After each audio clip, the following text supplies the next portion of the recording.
Okay, now. Hi, hello. Yeah, OBS updated, and that means it did not recognize the microphone, just like that. I don't know why it does that all the time, but hi, hello, it's me. We are streaming again. I'm a bit late today. I still had to configure this camera right there. You, yes, you. Because I haven't used it for recording anything on my desk in a while. That's just the normal, or well, rather welcome Logitech C922, I think it is. Yeah, the normal streamer cam, you know. And yeah, just needed to make sure that the contrasts and stuff were good. So yeah, I used this page here to test that earlier. And now let me just go to a place that is not spoilers for the next video, so yeah. Because I already recorded the next and also last Sketch with Me video. I was feeling like doing that, and then I struggled. Like a short spoiler here, I may have erased this one a couple times. But yeah, it was late because I had to configure the camera, and then while my countdown was going, the cats were eating, and Arno, in true Arno fashion, just inhaled his food and tried to steal from his sister, and I just tried to get her to a place where she can eat in peace, but he was always there at first, and I'm not sure if she's actually eating now or if he just stole her spot again. I'm giving up with them. She doesn't defend her place very well either. I don't know why. Yeah. Yeah, no, do not disturb the loaf. That was such a random thing I put in here. I just kinda wanted to do something with alcohol markers.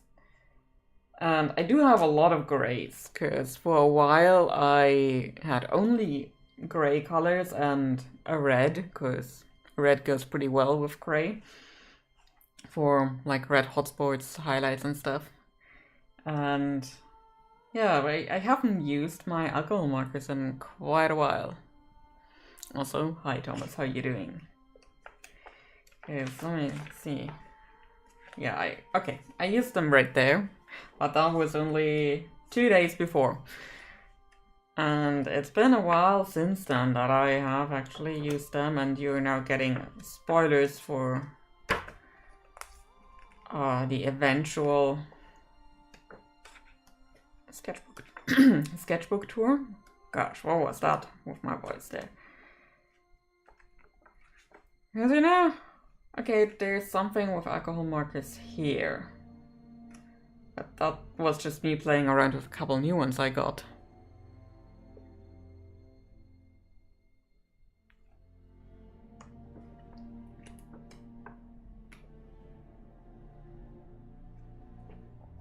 Oh yeah, this one was done with alcohol markers, and that was in March. Which you can't see because there's... Oh well, can't see it all that well either. But yeah, that one I did in March, so there, that was a little spoiler for the upcoming sketchbook tour. Because there's not a whole lot left in the sketchbook. Not a whole lot left, finally. Just now realized for the reason the stream was rewound because I was watching the past. You know, that is like with light from distant galaxies, you're only looking into the past. I have a one-to-one with Bossman here. Now technically, though I'm waiting for him to finish with to finish with the previous guy, so I'll miss some of the stream, but hopefully I'll be back before it's over. Yeah, don't worry about the stream. You can still watch the recording afterwards if you really, really want to. So, you got booped? Did Lunchbox boop you? So, okay, here's the thing. I don't really have any kind of plan for the day. The plan was to sit down with my sketchbook and do some sketching, but I don't really know what to sketch at this point. I did so much sketching in the last couple of days to week. I feel kind of sketched out, but also I'm so close to actually getting the sketchbook done. I'm not about to give up now. So yeah, you'll see the highlight from the light that the camera is resting on. Yeah, so I got myself a couple of books out that I might be able to use for today. By a couple, I mean there are a lot, and those aren't even all the books I've got on my shelf.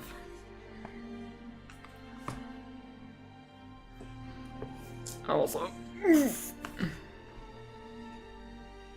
okay, this is a precarious situation. Yeah, apparently I have too much money and way too many shelves to house all of these. So, frankly, I think we'll start with this one. Just leafing through it and see what catches my eye that we might be able to do a study from. So, yeah, I have a thing for very heavy books at the moment.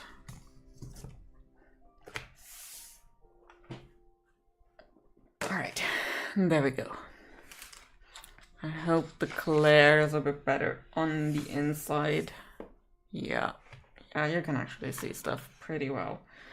Not quite the lower parts. Yeah, you're missing out so much of the book.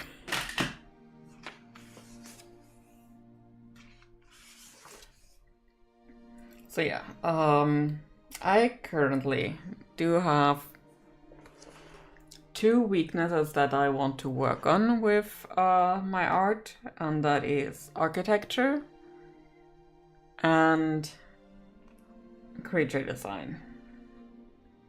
I am fairly decent at drawing existing animals and drawing from references and stuff, but coming up with something is not a strength of mine. So my hope is that when looking at other creatures that do not exist in that sense, I might actually be able to do something about that. And there are also two books by Terrell Whitlatch, who's also part of this one, because, you know, I think did at least a big part of all the creature design in Star Wars, and I think for the, well, I can't really say new trilogy, prequel trilogy, she did the main parts of the work.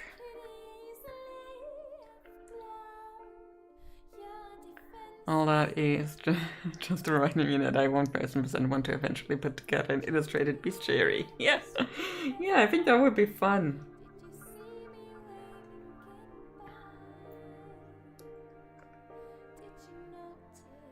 Yeah, and there are two more books of hers that I really want to get. I've had them on my wish list for a very, very long time, but it never seemed to be something that is very pressing in terms of working on it. So I never quite got around to it.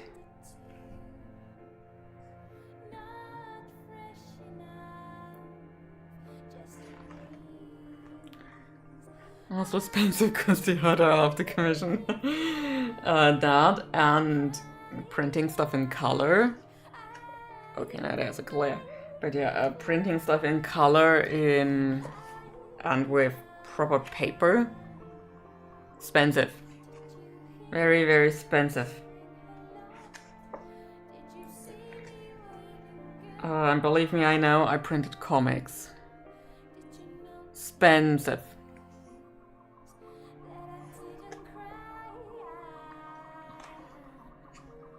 So, I kind of see they did change the design of the Great Dragon. Because in The Mandalorian, that thing looked different. It also looked different in Knights of the Old Republic. But hey, cool thing to still have it.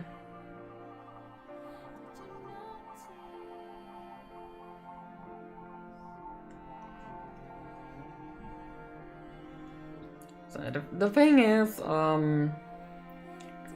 in Q Story, which I'm currently more actively working on, there isn't a whole lot of fantastical creatures. I did kind of want to bring dragons into that, but frankly, I'm not 100% sold on it. I do have a couple of dragon skeletons, so they're kind of extinct at this point, which I think is kind of alright.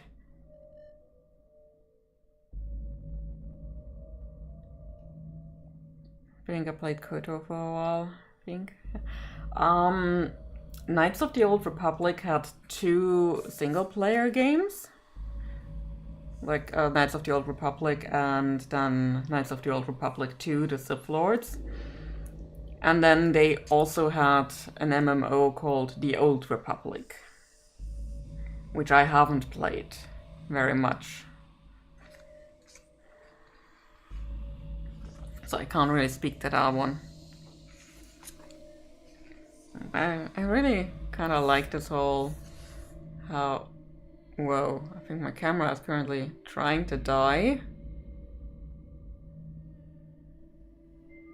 I'm sorry, camera, what am I doing to you? How many... Are you getting... Oh, camera's getting warm.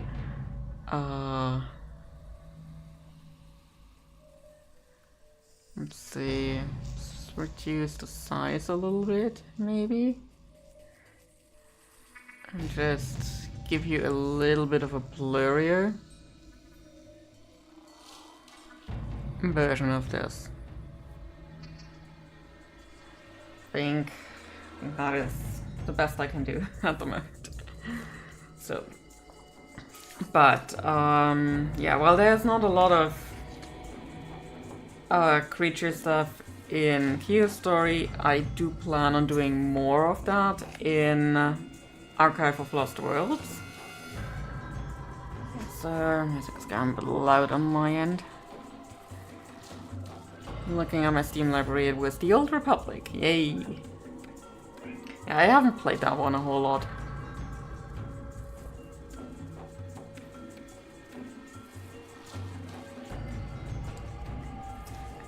Hello, Elise. You want to be the star of the show? I mean, 32 hours is still a lot of time to sink into a game.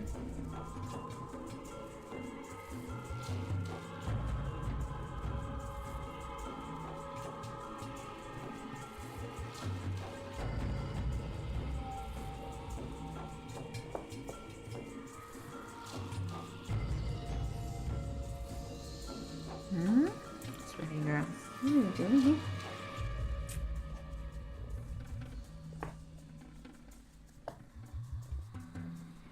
Yeah, it's not exactly comfy for lying down at the moment, is it? Yeah, I know.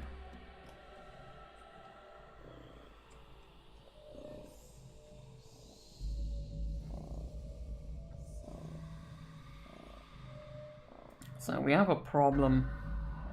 Your usual digestion nap place here is covered in book. Covered in book, I tell you.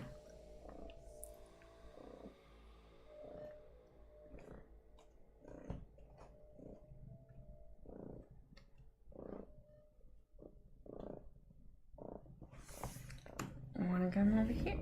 Okay.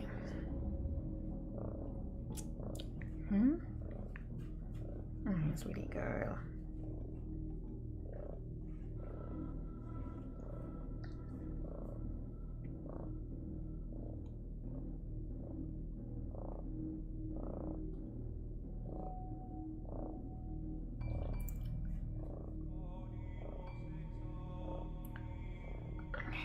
Alright, Thomas, have a good one. So, now I carry this cat with one arm. Let's see how far we got with just gathering some inspiration here. Okay, so these things. Let me put that a little more into the frame. These things. You know, from the Attack of the Clones movie, Anakin is kind of getting walked over by one of those, and then Padme thinks he may have been hurt by that. Yeah, they kind of look like giant ticks, don't they?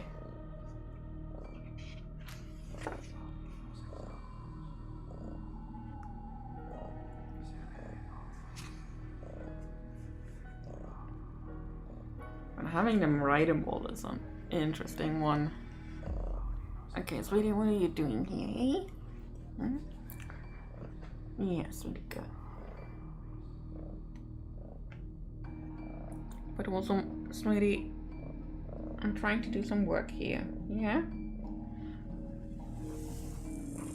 Is that okay? Yeah, you can sit on the giant pile of books. But everything else is going to be very, very difficult. Hmm? I know you want your pets now. I know you do.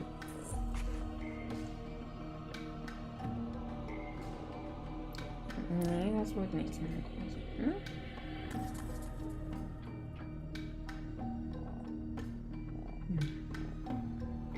Okay, she's sitting by the microphone now and will regale you with all the purrs, you know, the important things in life.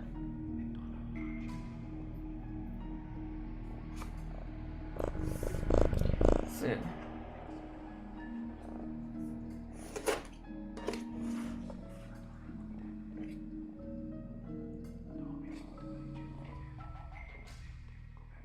Well, this one is definitely inspired by a horse.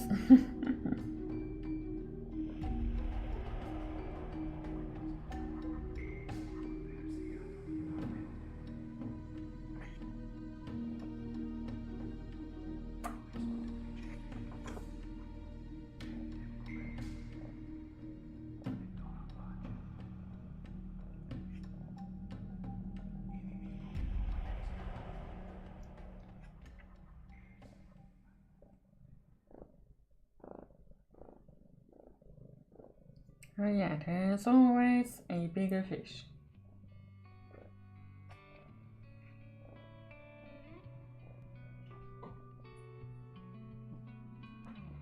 Okay.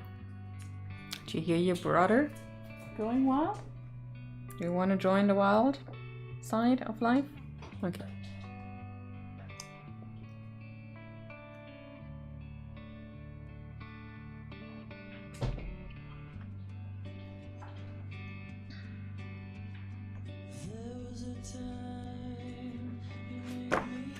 So, okay.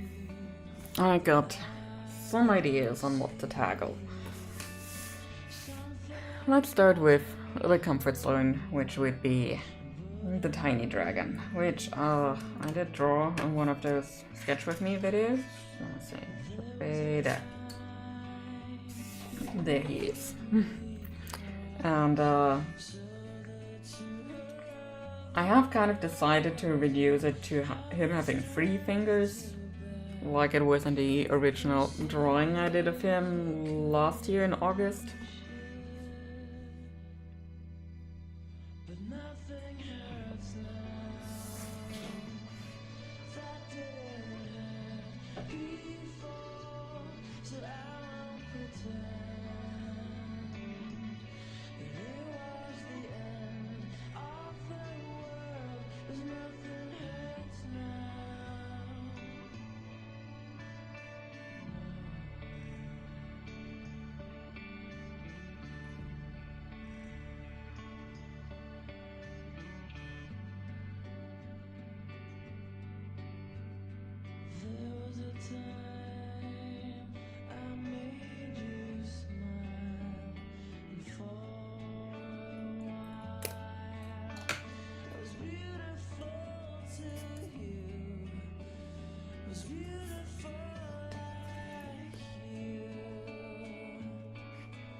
So yeah, just warming up a little bit with this little guy.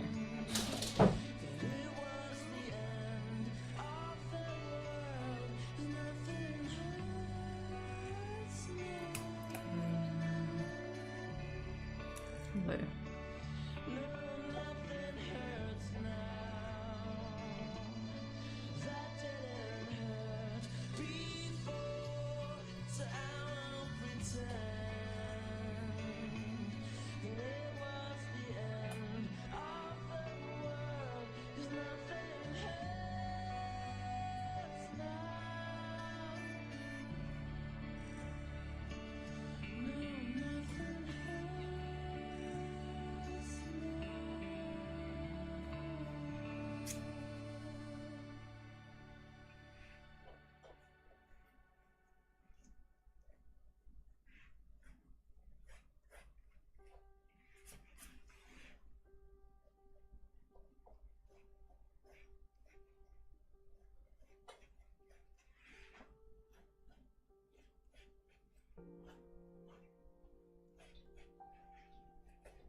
So just kind of feel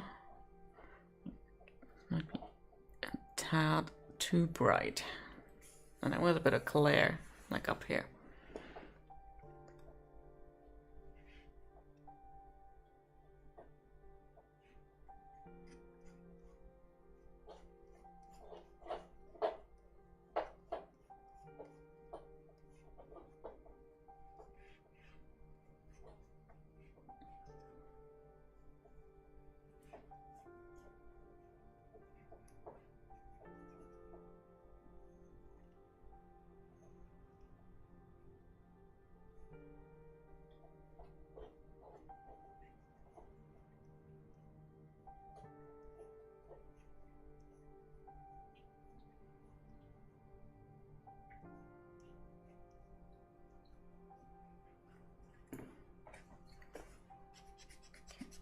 Don't need that many lines.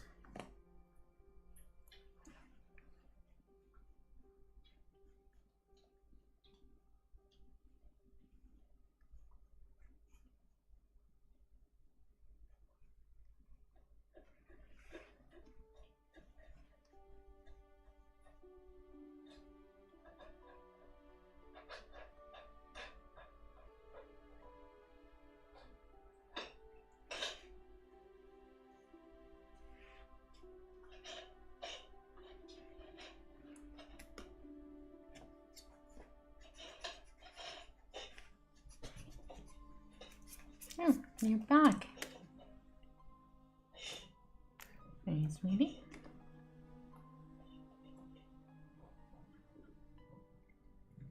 Look, I drew a creature.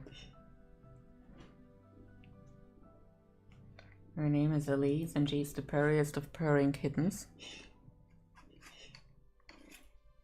And yeah, that's the eraser.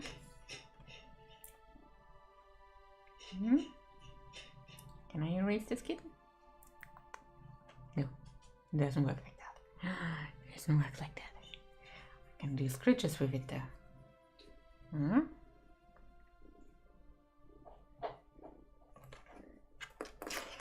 Yeah, that's the pencil. And no, it's not for eating, that's for drawing.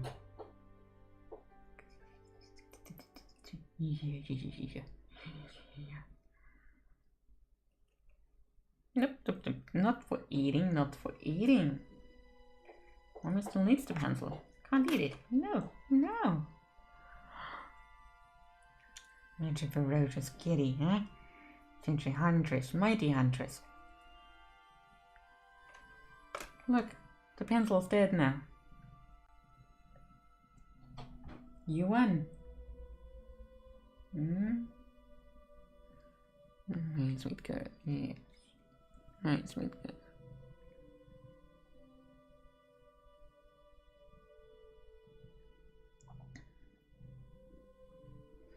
Gloves look cozy. Oh no, no, it's not.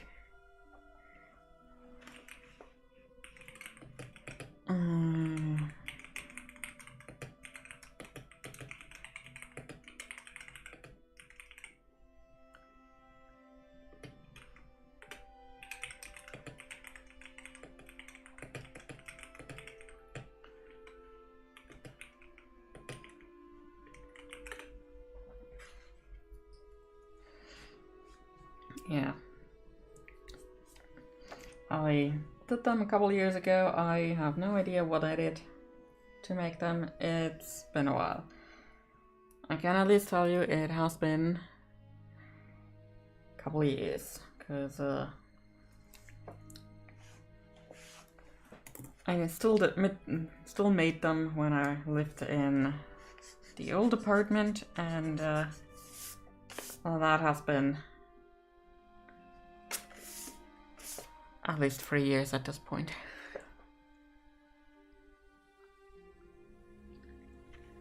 Can do basic crochet or very fancy stuff.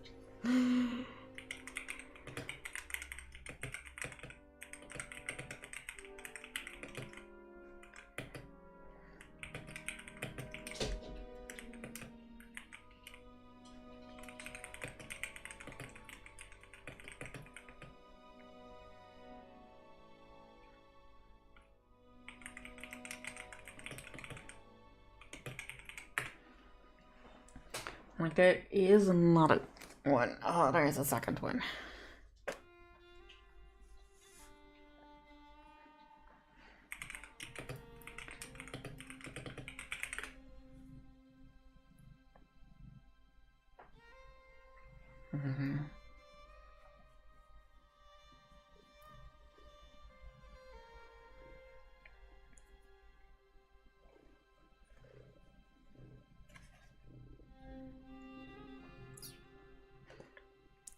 Yeah, and Elias won't let me draw in peace.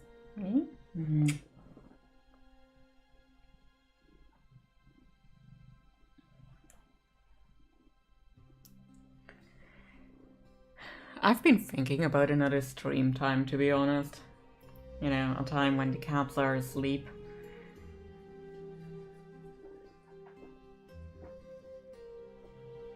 Because I feel we've gotten a couple cat breaks too many recently. And I know that might be a stupid thing I just said, but I also kind of want to get stuff done while I'm streaming, not just show off the caps.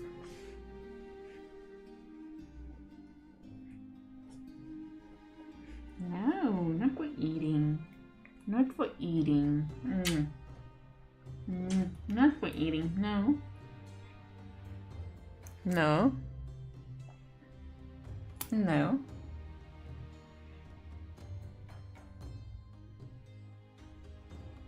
Look at her, she wants the pen.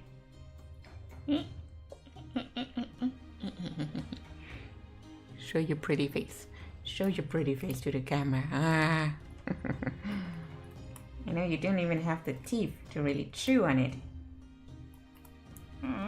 I know, I know. She only has her canines left. Well, and the little molars in front, but no more teeth to chew. Yeah. No chewing for Kitty. No chewing for you. Yeah. Yeah,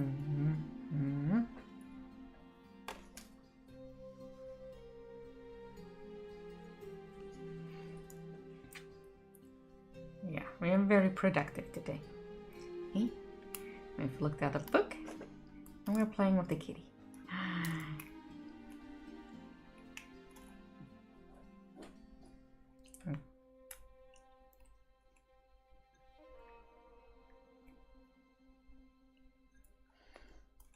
But again, she can't really chew on it either. I don't know.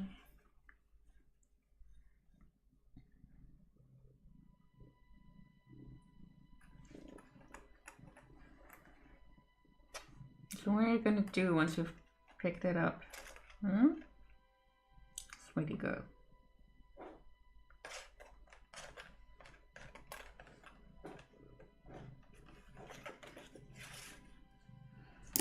Oops.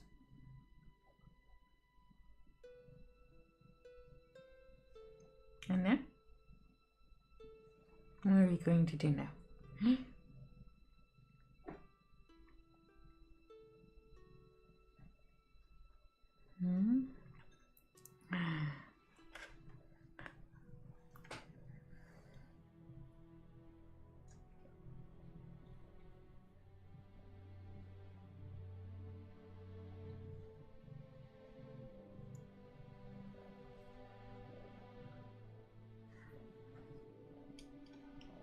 Just move the camera over just a little bit. Okay? Want to boot the camera? Look here. Look here.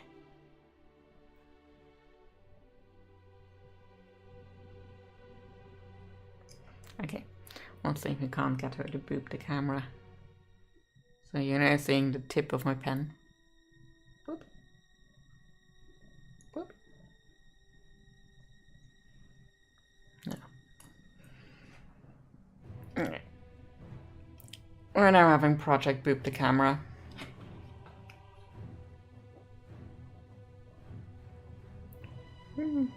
Oh, okay. Somebody does not want to boop the camera.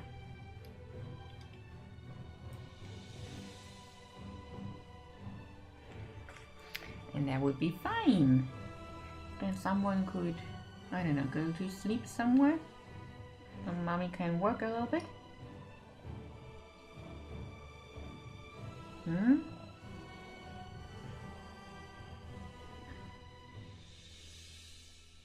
With somewhere, I also don't mean on this desk. Yeah. Just clarifying that.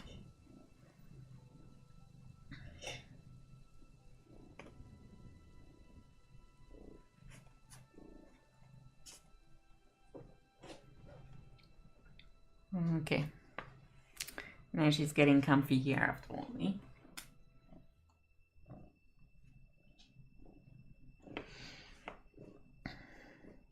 Listen, I wish this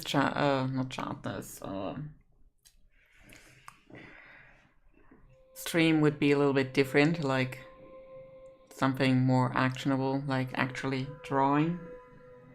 But alas, this is only Elise.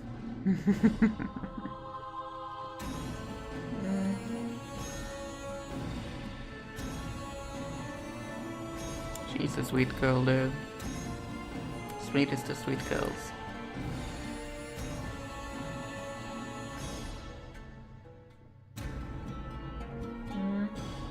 She ate. She did some hunting. And now she is ready for some EBs.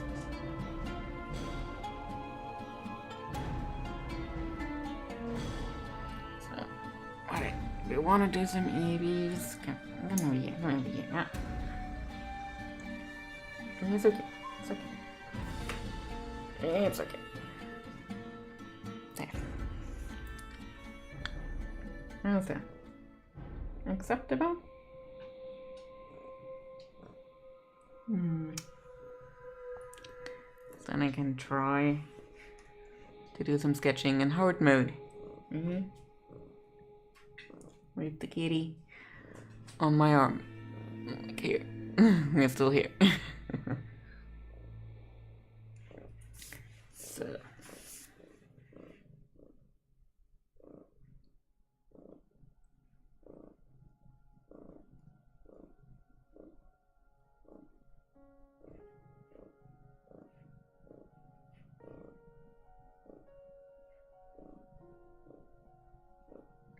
don't remember if he has a membrane between his forearm and upper arm. Might have to look that up again. But then this guy doesn't have any kind of character sheet or finalized design yet. Also, any stray noises you're hearing, that's Arno trying to kill a box.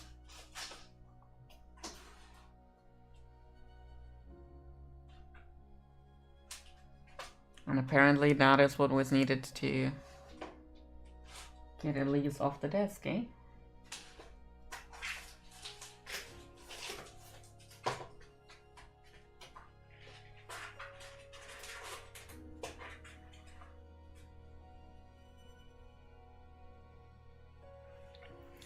Yeah, those cats, I tell you. One of these days I would very much like to have a normal stream that isn't half the time just cats. But I can't really close the door to this room either, because I have a cable running by the door frame for the internet, and I do not want to damage the cable, so this door is always open. And also there's cat hair in my tea. And can I like catch that a little bit? Yes, it can. So let me fish that out.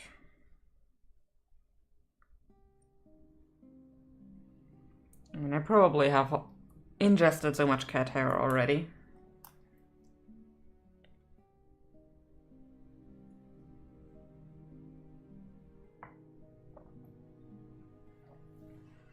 So I don't know that it would really matter at this point.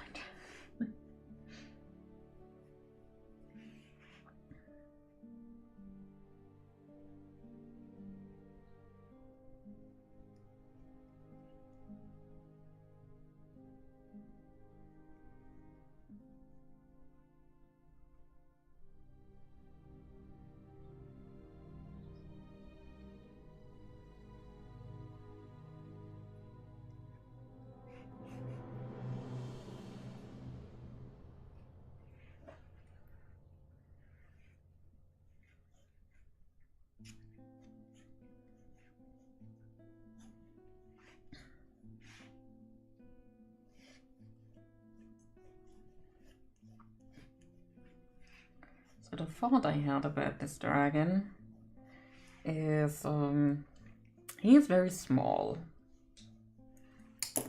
like bird size, and by bird size I mean more like I don't know, we call them singing birds. Is there a direct translation for that?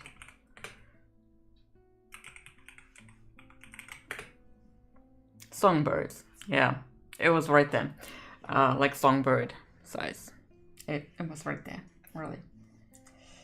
Well, I know I've heard that before, so this isn't new. But hey, also it's me, the person who wants to write a novel in English. So anyway, he is songbird sized, and he has this like fanning tail that for one kind of looks a bit like a fishtail. And with the long tail, he has maybe even more like a mermaid. But they are pretty colorful. So my idea was that he kind of mimics like butterflies, and that way he attracts smaller birds or birds his own size. And then he kills the bird.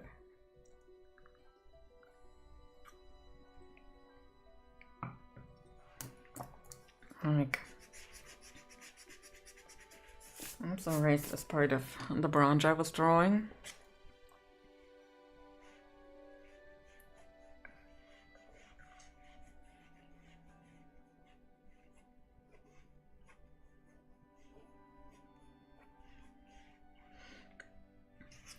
Nice. A burp here.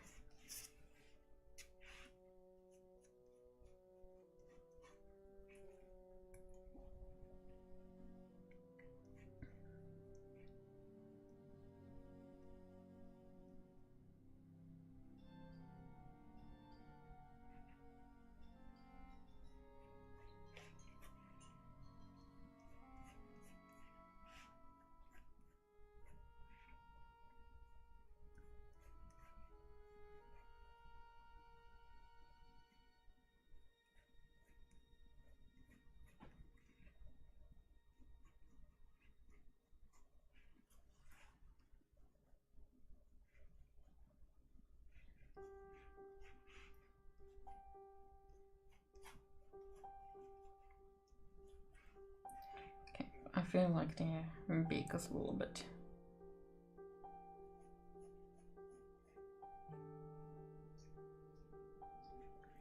There. I think that is starting to look better. I mean, you don't see as much as I wanted you to, because apparently the camera wants not. And hi, Elise. It's been a while. Do you hear something about burps? Hmm?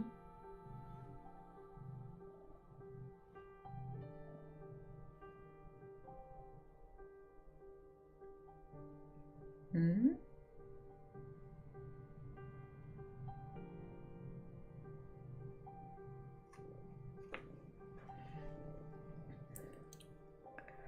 And she is lying on the sketchbook.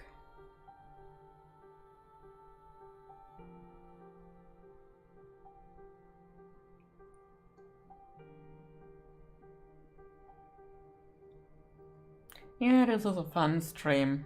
Not gonna lie. Hmm? Sweetie girl. Sweetie girl. Mommy wants to draw. Hmm? Sketchbook is not for kitten comfort. No, not for kitten comfort.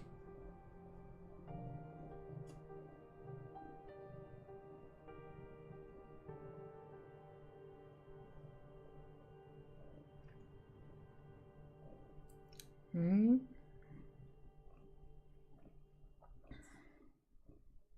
Can I pull you towards myself again? So we go with plan B we had earlier.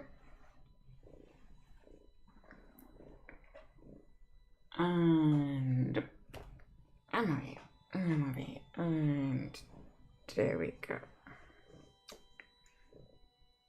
Hmm? Is plan B okay?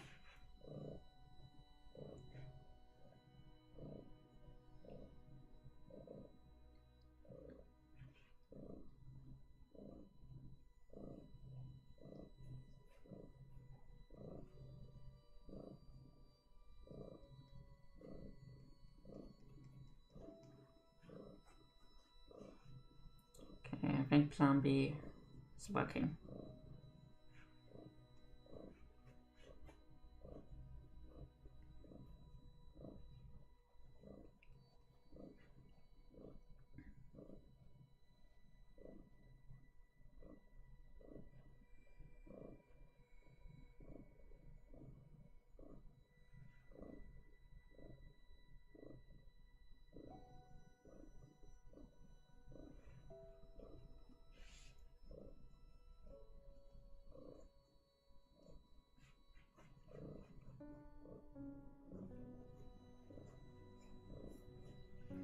So that would be the approximate size comparison.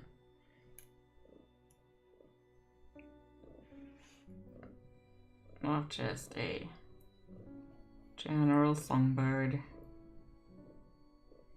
and the tiny dragon.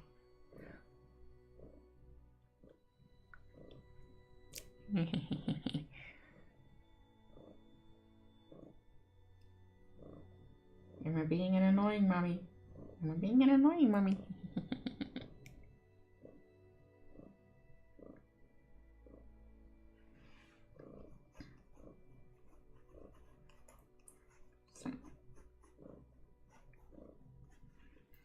And then we could add a couple more branches and leaves.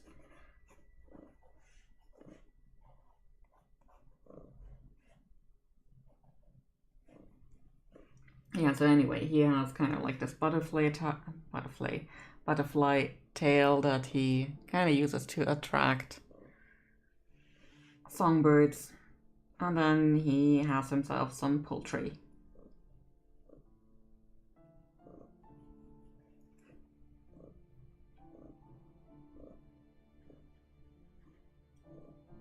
And I guess the tail, given that it is generally colorful, could also attract some insects and stuff. Just being mistaken in a way for flowers.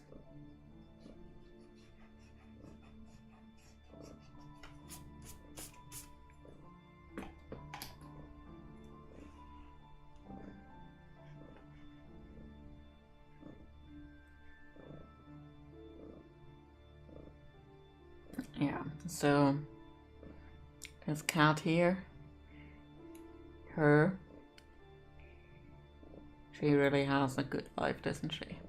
I want that kind of life too. Eating, playing, sleeping. Okay. Chasing pencils. Boop. Did it boop here?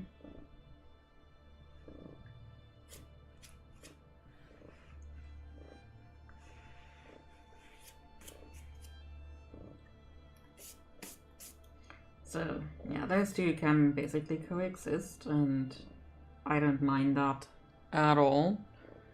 But there are two of those.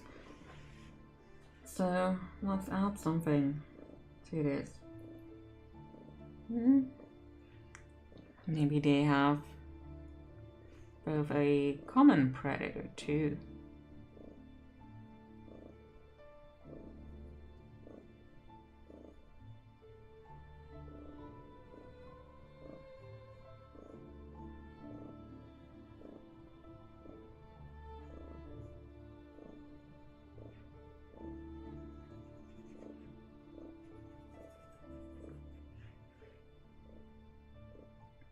Something cat-like? How do we feel about that, Elise? Oh. You hear some kind of insect?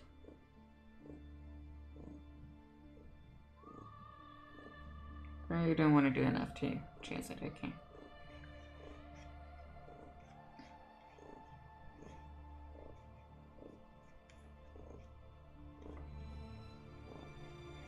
So the thing with cats is we have a rather loosely drawn cat skeleton here. And got the pelvis, knee, hock, and foot.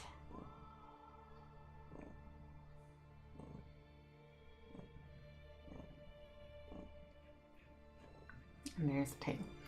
So, the thing with cats is that other than most herbivores, I guess you could say that is a general trait shared by most carnivores, is that you have a very flexible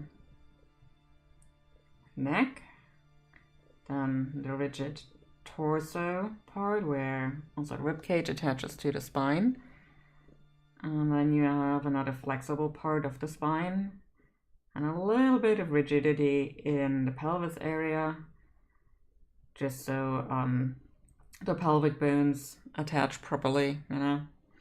And then also again a flexible tail. With herbivores, you generally get a pretty flexible neck, and then this entire part here is rather rigid, and then you have the flexible tail again. And cats dial the whole flexibility part up to 11, because why not? So if you want something more cat-like, I think we need to take that into account. What do you think you're seeing, sweetie?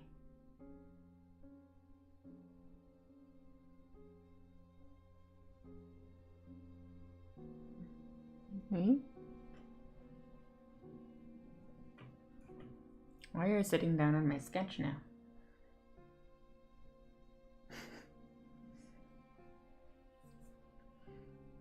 I'm not gonna lie, this is a lot easier with digital art, because you can't sit on the digital art.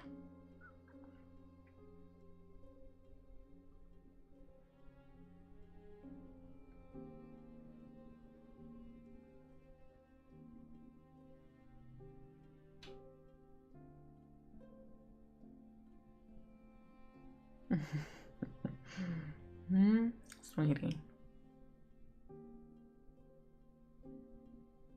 You want to go into the bedroom?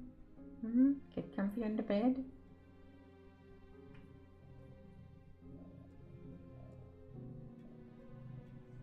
Or do you want to be our model?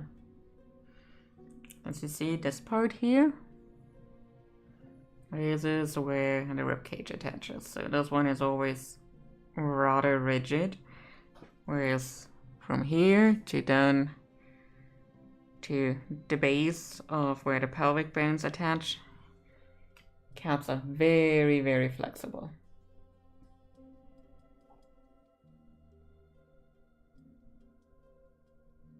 And they sell very much. This camera perspective is amazing. This top-down view.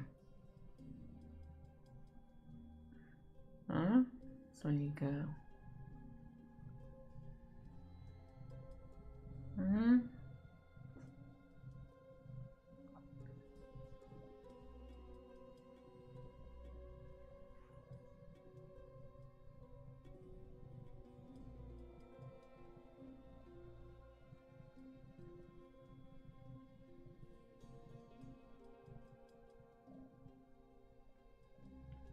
Alright, sweetie, hey? I'm gonna go somewhere else now. Yeah, oof, okay. Okay, you're just falling into me? That's fine. That's fine.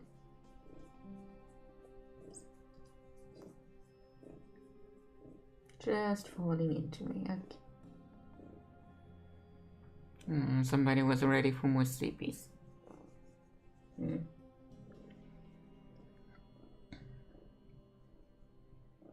So, and then we have a model here. Are you not willing to be a model? So, and then we have, like, here is the shoulder bone.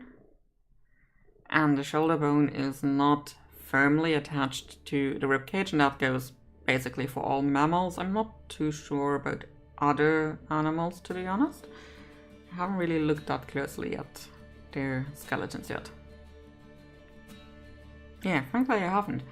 So I've got the shoulder bone right here. This up here is technically the same shoulder that we have as humans protruding out. We've got their upper arm right here, then to the elbow right here. Yeah, that's the elbow. Okay. Okay. And the lower arm right here. And we've got their wrist right about here. Yeah. And then we've got a place where we can rest Fridges. Like the kitty likes.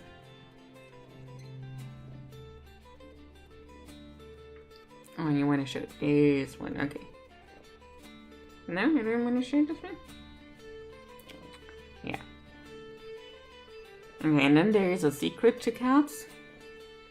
They are fluids, liquids. They are not solid. So they just kind of conform to whatever they are in.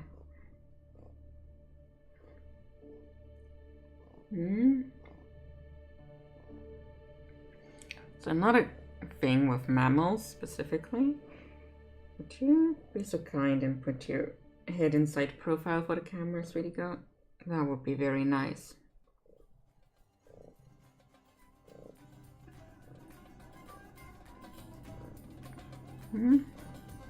Site profile. Okay, profile.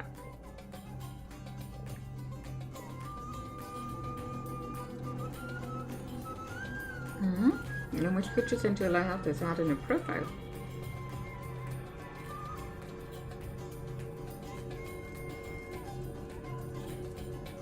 Come on, I want to show the people something.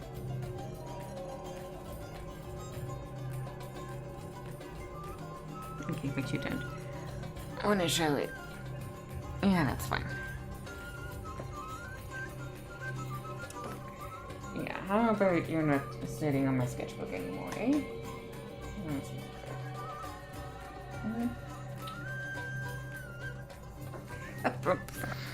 And she came right back.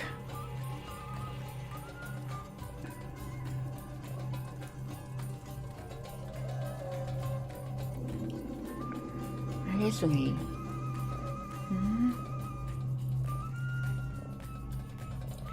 So, okay.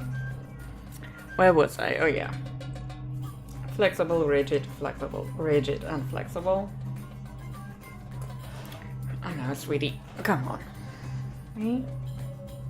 I know I indulged you quite a lot. Yeah, but you go on the ottoman.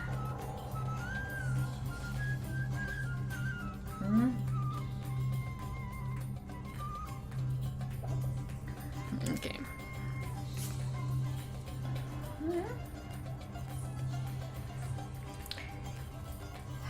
Okay, I banished the cat.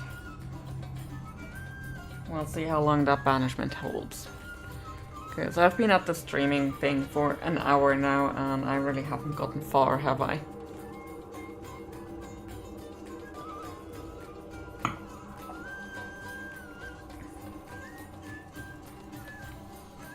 So if we have like a cat, like predator.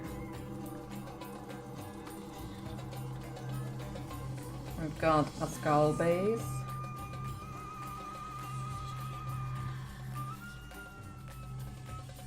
And let's make them rather flat-faced.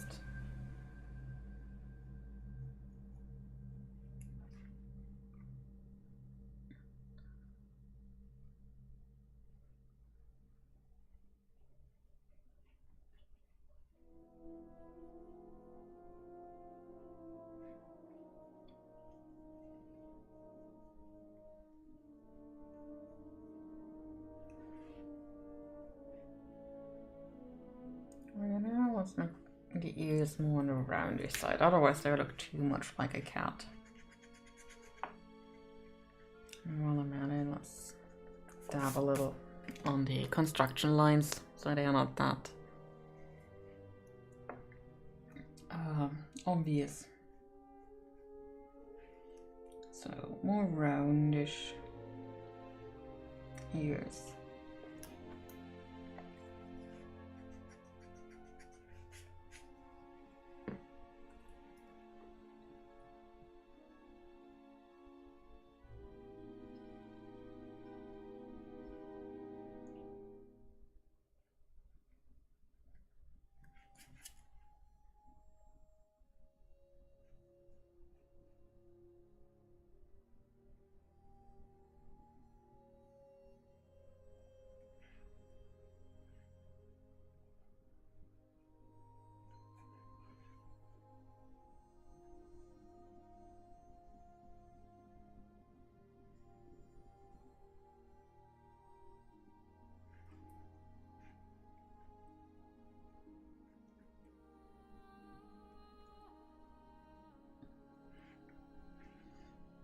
We could also give them kind of like a mane.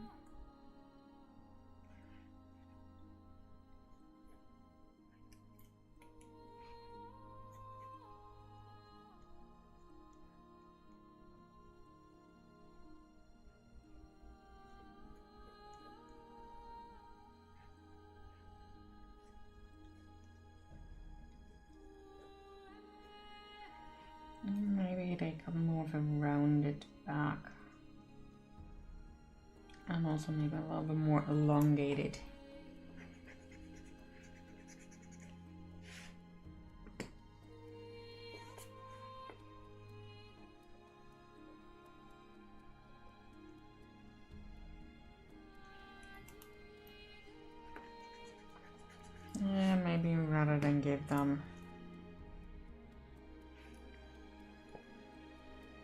long teeth. And just give them smaller ones.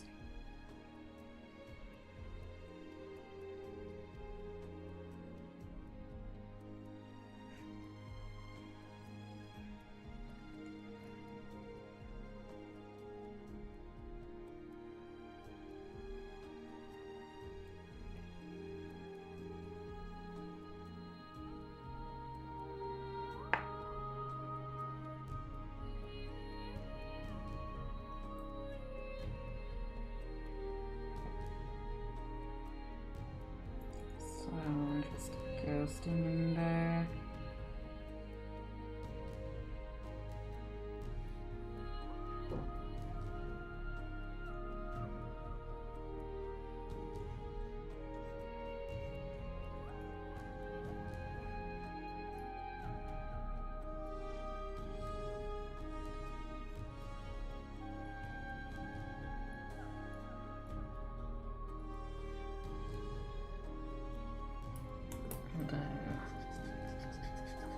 There's more of a cross walk, so we have like the 1, 2, 3, 4 motion for walking.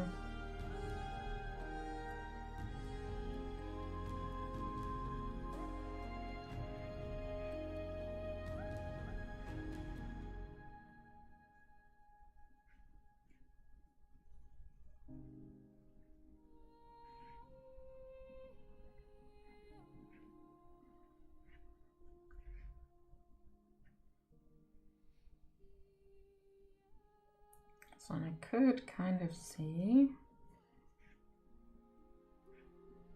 that their eyes might be a little bit like an owl's. So they can only kind of adjust the pupils, but can't look left to right without moving their head. That would be kind of cool.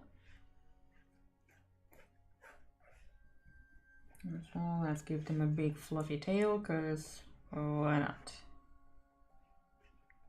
Maybe make it striped, because you can rarely go wrong with striped stuff.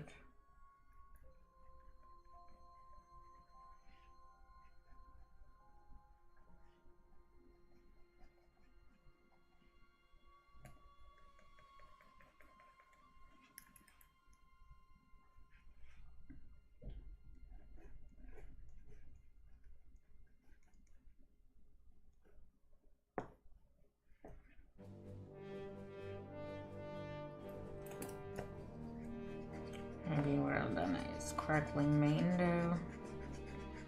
It is also more of a puffy thing.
So right now it looks more like a weird cat.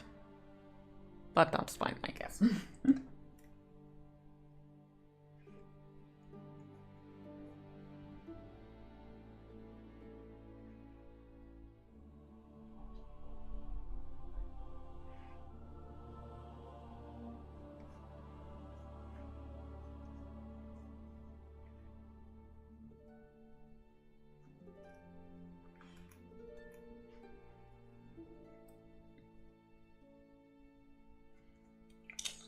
let's see if we can't draw it sitting.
What did I miss? Can you start over?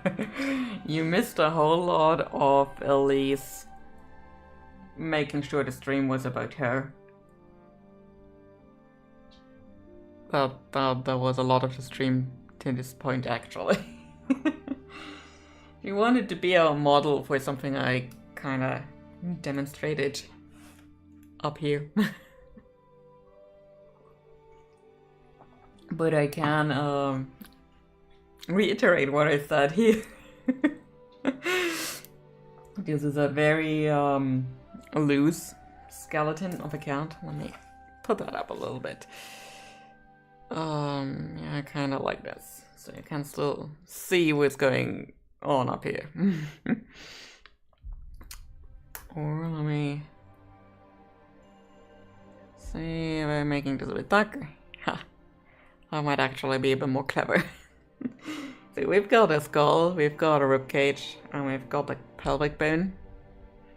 And the thing with most carnivores, since they are predators, generally speaking, is that they have a very flexible neck.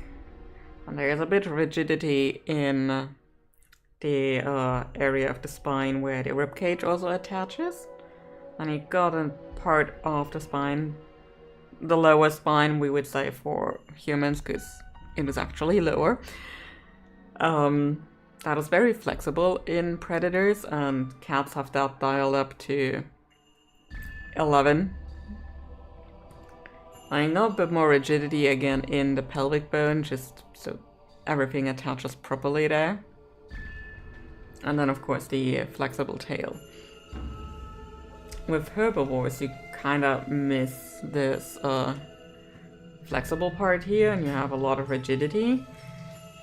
In most cases, because there is just so much gut in herbivores, because they have the harder part of making plants into energy and not meat into energy. Contrary to popular belief, they don't actually have bones then. Just a coiled spring. Frankly, I would not be surprised.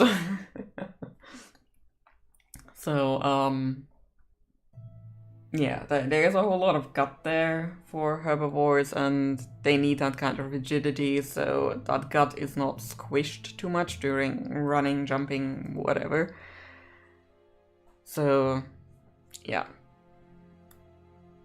It's also, when you watch, like, sheep or goats or horses from above and see them turning around, and you just see that whole body turning around like that. Let me get something.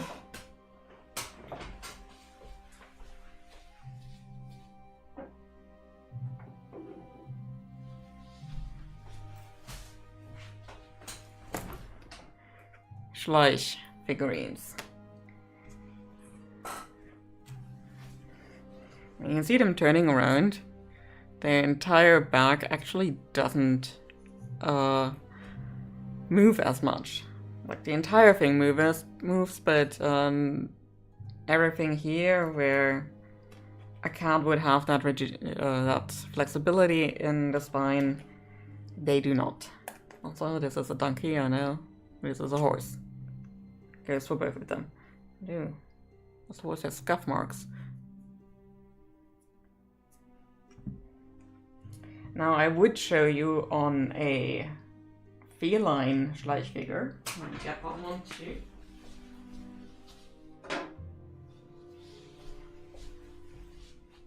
There. Got a links. But well, let's just say they are one thing, they're not flexible at all. It works with the herbivores for a demonstration, but not so much here.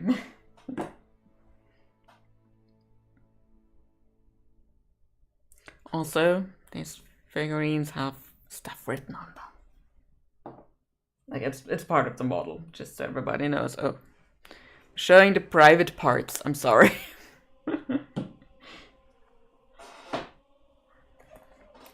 So, yeah, and then we kind of started back here.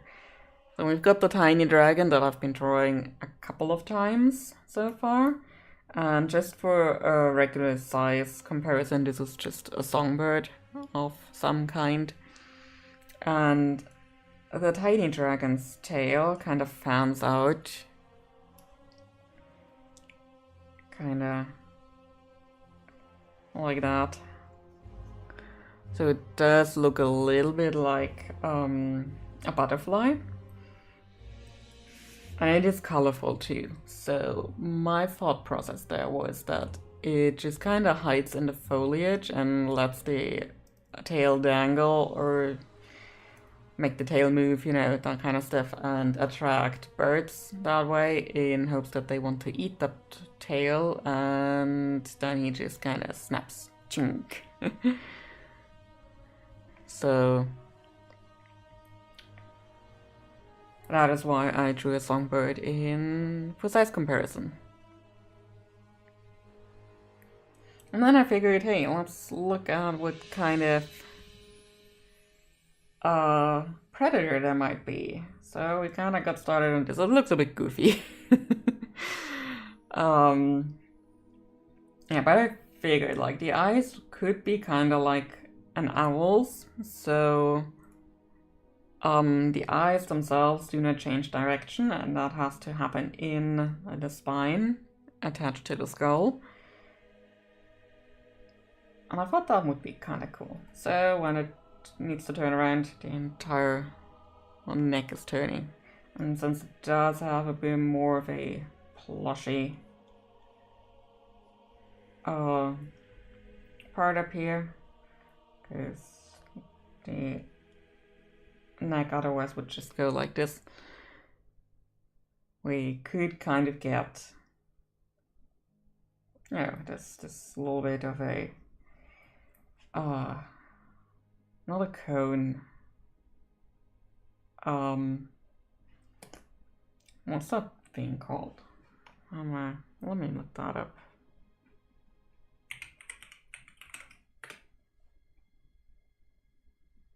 Like ruffles, I guess?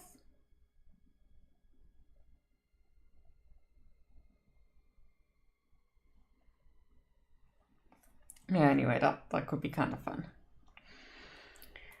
Looking at anatomy is fascinating. Like, I recall seeing the skeleton of an extinct ox at the Natural History Museum here in Lincoln, and just marveling at its massive thoracic vertebrae. Yeah, it's amazing.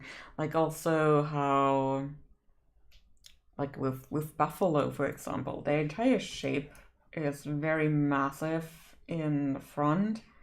And then you have this teeny tiny bit, like there's the head. I will admit I'm not good at drawing bovine creatures. And then you have this teeny tiny hind end. It's like they skipped leg and ass day. But they sure leveled their shoulders. Call it by flat? No, it's not called. This is just so when I go over everything here, I don't smudge everything with the oils from my hand. Also, hi Gex, how you doing? Oh, I like that. Like an anglerfish, except not a fish. Exactly.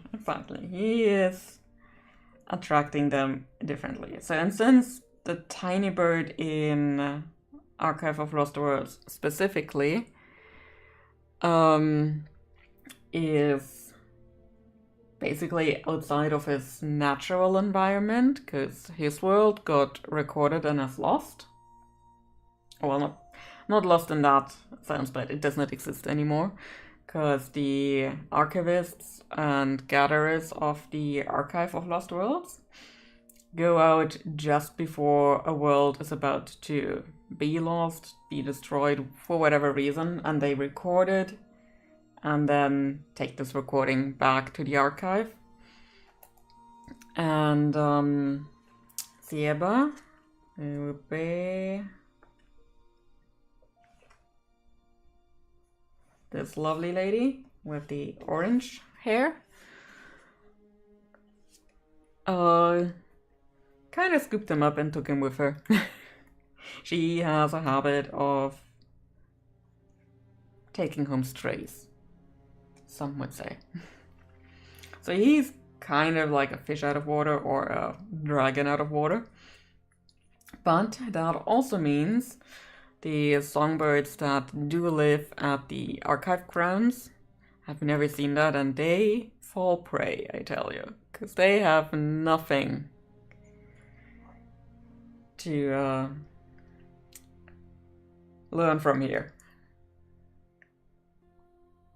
No, Sieba is not me.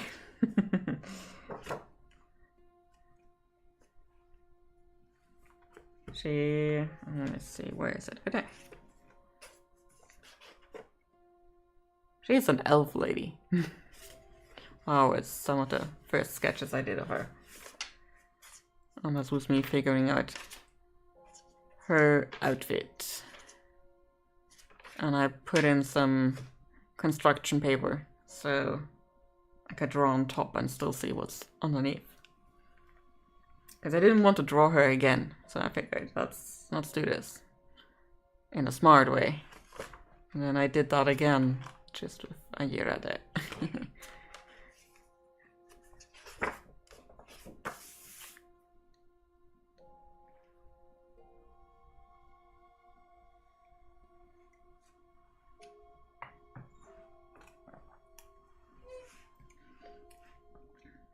So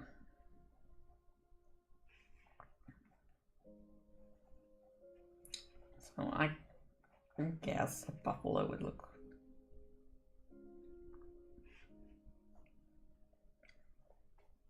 something like that. I don't know. You know, it's been a long time since I looked at pictures of a buffalo.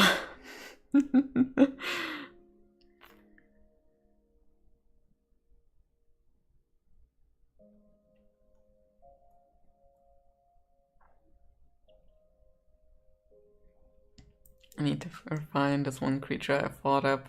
It's a forest beast. I just know it has a long boy for now, because it's long. Yeah, this guy is also kind of long. Kind of thinking like ermine, weasel-ish stuff there. Martin, kind of like that. And clings to the underside of tree branches or alongside the trunk. Along the side of the trunk, just squeezing against the wood to blend in, and then a bird or small vertebrate comes by to eat nuts or whatever, and Longboy just ching, grabbing with its long claws and crushing deep for its prey with its jaw, and then nom nom, nom nom indeed. So I kind of want is to be a little bit rounder for this guy here. Still giving a bit too much cat. Oh, I'm sort of joined by Arno now. He is on the ottoman down there. Unlike Elise, he likes the ottoman.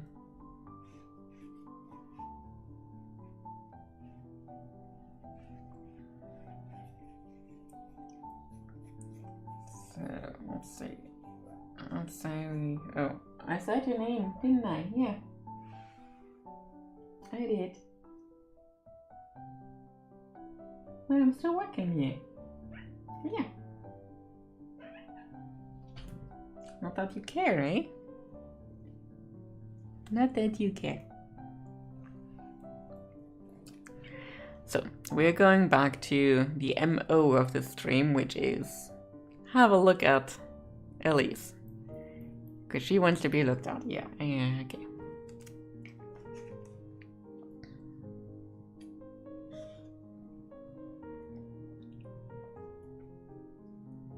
And she wants to chow down on this pencil, but she can't. She does not have any teeth to chew with. No, you don't. Eh? Paid 500 euros to get them out. Because they were hurting you.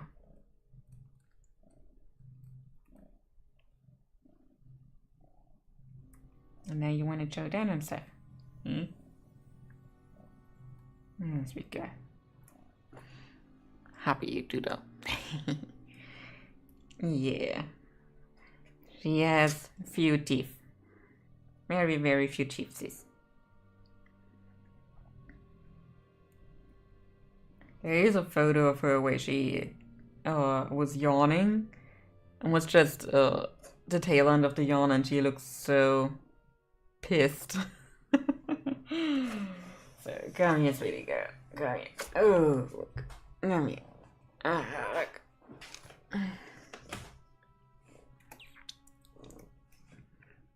No. This sweet girl needs to lie down. Few tips, many purrs. Yeah. That describes little Elise very much. Yeah, I'm annoying her on your back foot. Oh yeah, you can see that. You can see that a little bit. And then I'll take the other back foot. You wanted to be here. Yes, you wanted to be here.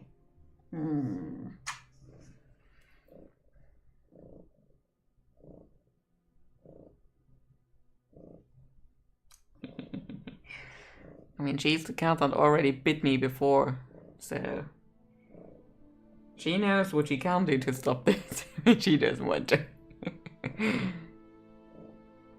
It's a small pricey to be with mummy. So now there's a lot of cat hair here. Massage the beans, indeed. You just want to massage the beans.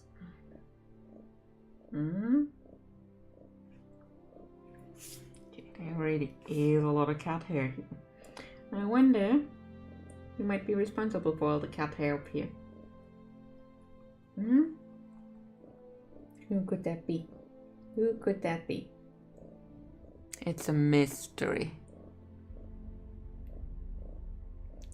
I suspected my old blue tiger had ticklish feet. It could be that she has. Although I'm not light enough with the touch to make it really tickle.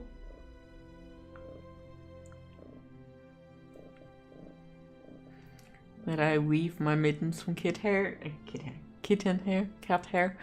No, I didn't. They are from yarn, wool, and I think it is actual sheep wool, not synthetic. But I'm not 100% sure at the moment.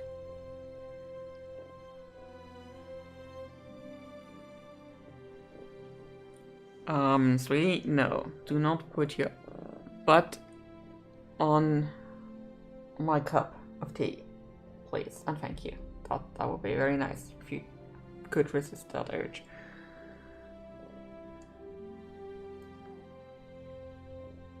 But do you want to tell the people how drawing is done? There. There. Take it. Take it. And now you tell the people how it goes.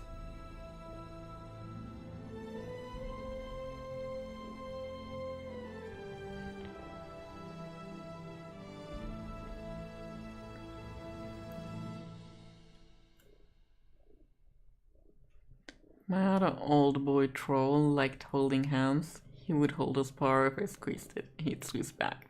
Oh, that's great. That's really cute.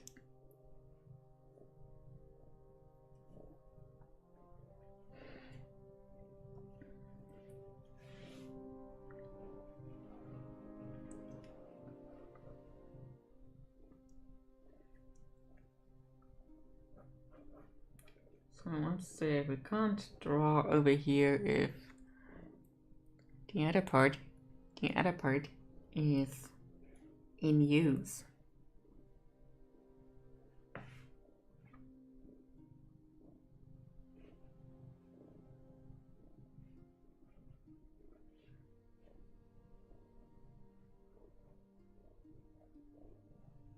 So everything about this little cat-inspired guy is very round.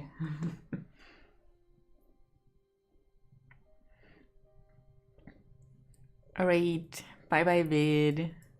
Have good noms.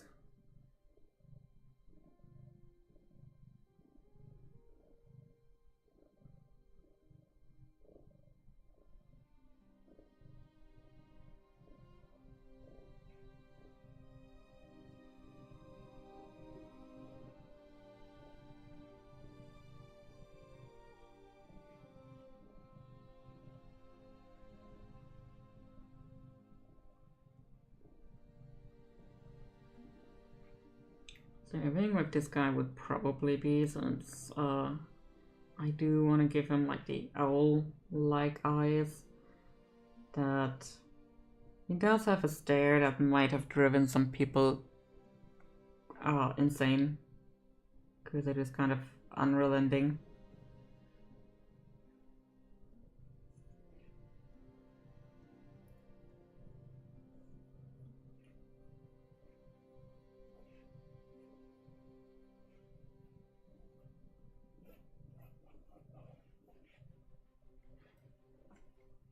And also, when sitting, there's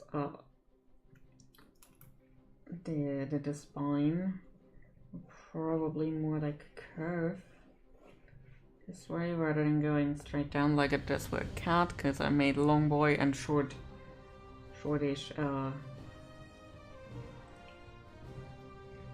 limbs.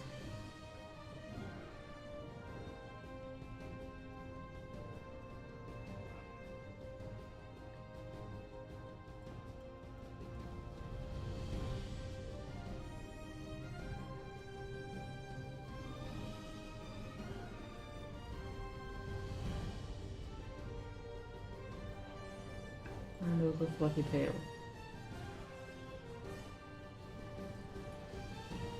Not the squirrel kind of fluffy tail there, but really a tail part, like this part of the skeleton. The end of the spine would go like that.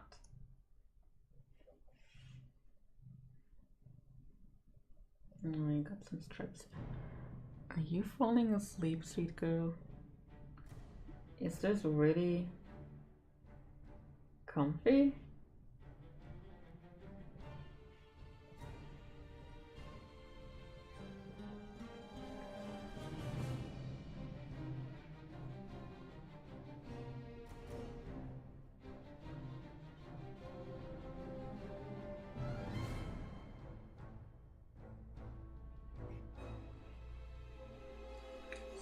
I need to do something about the mess I put over here.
Turning the head over upside down and look back at the viewer. Yes.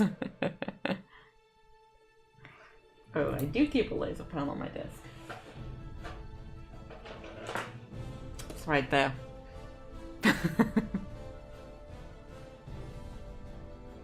Oh yeah, you can't see it on camera. It also comes with some blue light. And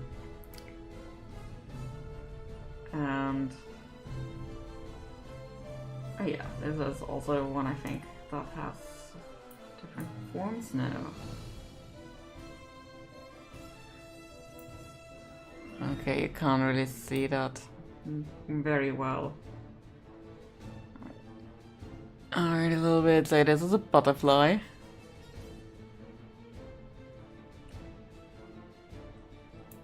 That's just a laser pointer. Then there is a mouse. A little mouse, which you can't really see either. And then you've got a star. And a smiley. And then there's the butterfly again. So yeah, I do keep one here. I turned it off in the wrong direction. I turned it on. There you go. Yeah. Now that I put it away, you got interested, eh? Nice work, girl.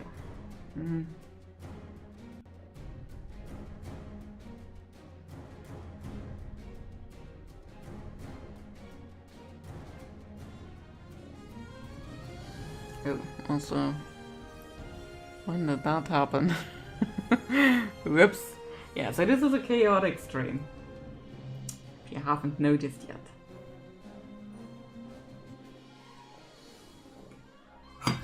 No, sweetie. No. There is a keyboard back there, sweetie girl, which I know you will use.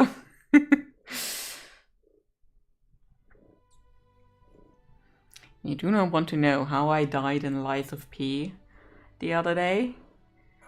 Because usually I play with my controller. Just like right over here. By the way, I do have a Switch Pro controller that already has drift, and I've played maybe 200 hours with that Switch Pro controller. This Xbox controller I got when I was still living with my grandparents, so that must have been before 2016, which is when I moved out. And I've played, I want to say, more than 2,000 hours with this one. And works like a charm still. I bought some cheap-ass laser pointers once because I thought I'd take them apart and build something with the laser emitters, and never actually did. Yeah, okay, I bought the laser pointer because I wanted it to play with the cats sometimes. Not a lot, because they also need something to really grab and catch, so they cannot find an end to playing. So I don't do it a lot, but if I need them to really exhaust themselves, I will use it. Not above that. So yeah, it's getting used. It's Lies of P. Hard as hell. It is a Souls-like. However, when they released the DLC earlier this year, they released an easier mode. And I need that one, and it's fun.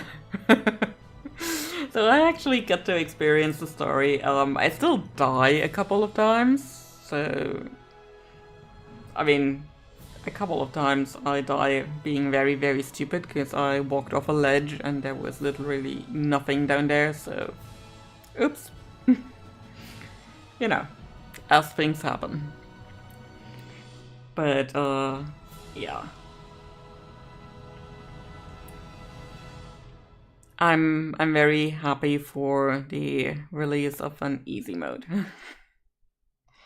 I don't have the DLC yet though. The easy mode was just a patch they introduced with the release of the DLC as well. And yeah, so I died. I was playing with my controller, and you can play the game either with keyboard and mouse or with a controller. And you can switch between the two very easily. And then a certain cat, not naming names, but I may be pointing fingers, just laid down on this desk. Part of her was on the keyboard and it switched, and I don't know what the spacebar does in the game, to be honest, because I don't use the keyboard. I use a controller, and something happened. And I died. Hi Lefty, how you doing? Yes, we are still here. We are currently admiring Elise, who decided she wanted to be the star of the show. This has been a very Elise heavy stream. Like, I've been at it for not quite 2 hours, and I want to say at least 50 minutes, no, more than 50 minutes were dedicated to Elise. And I would show you what I've been working on so far, but she is here. She decided to park it right here. Exactly.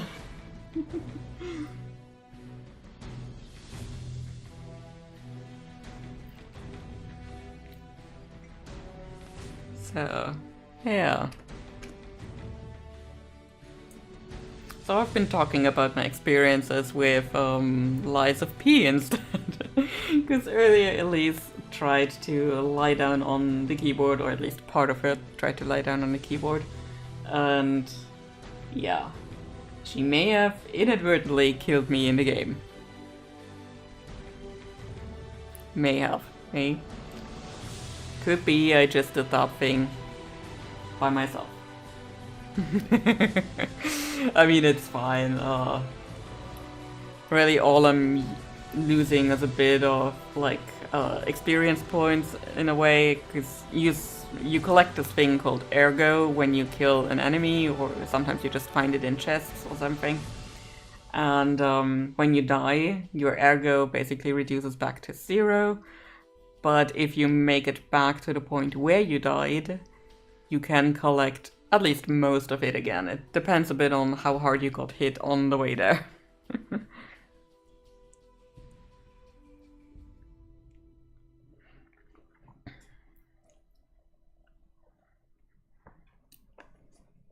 Yeah, so, I drew this cat. It goes beyond the bounds of the sketchbook. Sweetie, what are we doing here, eh? I banished her once, it didn't help.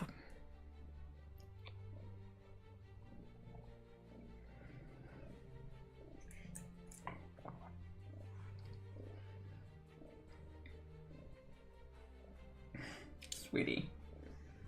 Sweetie, sweetie, sweetie. I love you. I really, really, really, I love you. But right now I need you not on my sketchbook, please. I beg you. I beg you, sweetie girl.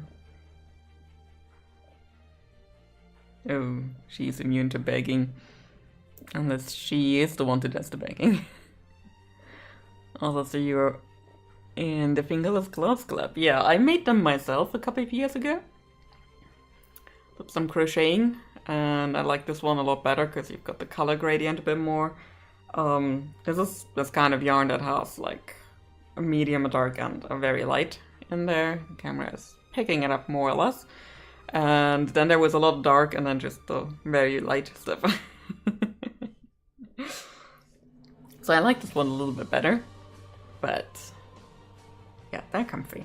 And I like to use them while I'm sketching, so I don't put the oil of my hands all over the page and smear it. Alright.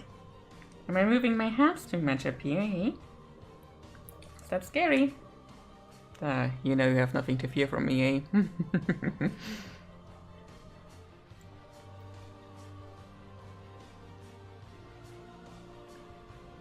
Yeah, I don't do a whole lot of crocheting. This one came with a tutorial, but I don't have the tutorial anymore because it's been at least 3 years since I made these, and yeah, In some parts they're coming apart a little bit, but that could also just be cat claws that went in there and dug out part of the yarn. Like, I can do some things in crochet, but I haven't really done it in a long time either, so I'm very out of practice at the very least. And I was never getting close to any kind of mastery at that.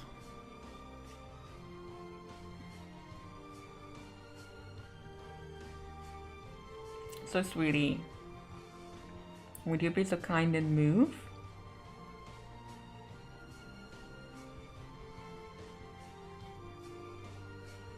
No, I guess she's not kind. Okay. We're doing this thing where I try to get her to lay down on this side. Okay, I guess this is fine. Not the worst? Good. So, let's see how long it holds this time.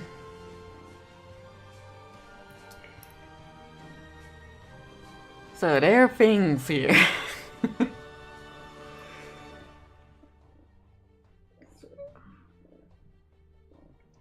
Just getting a bit of an idea down before I forget it, and then I shall articulate what we've been doing here. Yeah, so underneath the cat, there's a sketchbook that used to have white paper. Now there's some graphite on it, in lines that form things. So we've got this little tiny dragon guy that I like to draw once in a while. He is part of a story now, because I kind of like the idea of having him just be picked up, basically, by a character.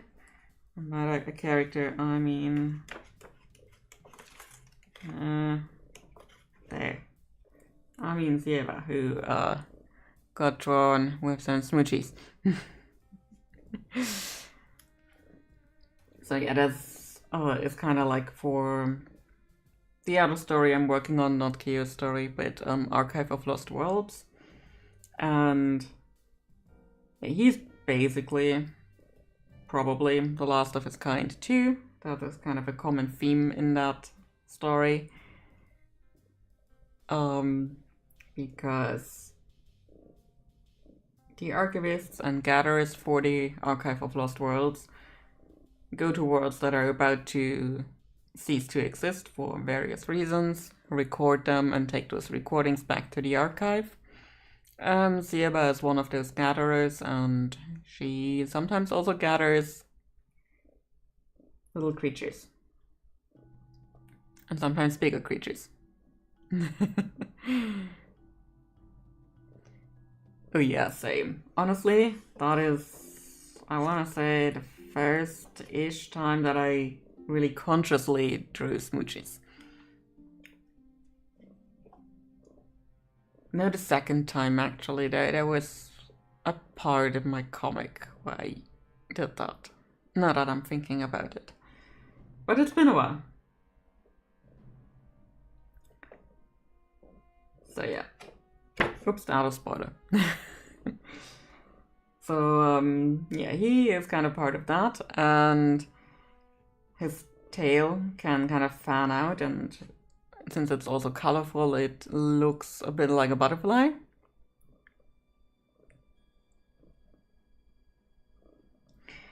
And attract like songbirds and stuff that way, and that's a songbird for a size comparison here.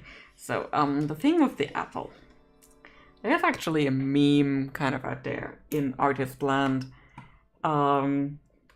because an apple core kind of looks like two people. Let me see. Apple core art meme. That apple art trend. Yeah, okay, I'm just gonna... Well, no. I'm not just gonna, I guess. Copy. Paste. Let's see if Yeah. So I'm sending you to Reddit there. Just be aware of that. But it's kind of a trend where two people looking at each other and it kind of looks like an apple core and you have them like that. The trend is sort of over. It was a trend 4 months ago. I got to it 5 days ago. 5 days ago.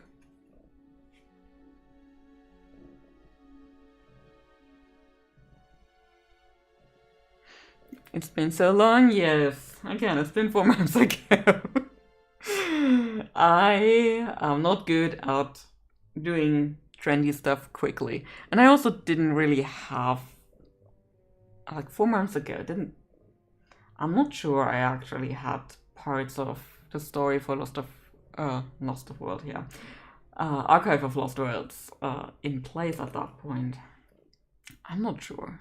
What is time? Let me look up a quick thing. Specifically, when did I do a particular video? Oh yeah, Wild Shiny New Idea PS1 now. Yeah, that was about 2 months ago. So Archive of Lost Worlds was like 3-ish months ago that I kind of did that stuff. Like, I technically just have to... No, I already have that one there. Well, so Yaba's first conception was in June, so yeah.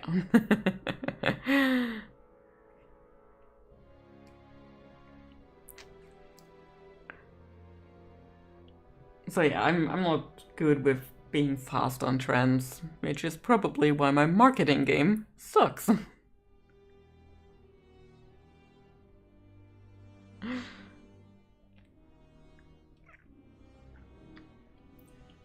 So yeah, I kind of did that a couple days ago because I wanted to do it the entire time, but I didn't have characters without. Like there might be one other couple-ish thing from Kyo's story, but that is very much spoiler. Very, very, very much spoiler. Because nobody would guess that from the first book. Like, really nobody.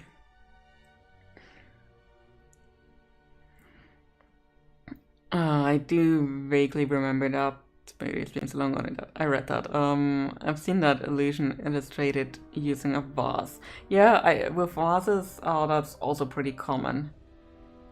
I think that is very much on the optical illusions standard things that could be on there. I don't know if he is much older than a few months ago, more like years, maybe it made a comeback. I'm pretty ancient after all. Sorry, Thomas. Yeah, could be. Could be that I made a comeback and I just either forgot it was something before or just didn't register it, which definitely entirely possible. I mean, trends are just a part of marketing, certainly not the whole thing. Thank fuck, yeah, definitely. Like, I'm still bad at it, but, you know, not following some trends, especially trends like that are relatively easy to do, would probably make it a little bit easier if I did the whole following stuff, you know. So, back to this one, I think. Yeah, Elise is, like, super eepy. I'm very happy here, I think. So there's a songbird in comparison for the size, because they are basically similar sized. And he kind of attracts the songbirds with his tail. Thomas said kind of like an anglerfish, just not a fish, and Thomas is right.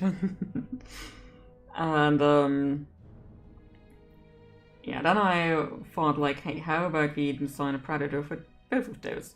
Because, you know, this guy is kind of the last of his kind, and they're apparently songbirds on archive grounds, and there could be more last of their kind stuff on archive grounds.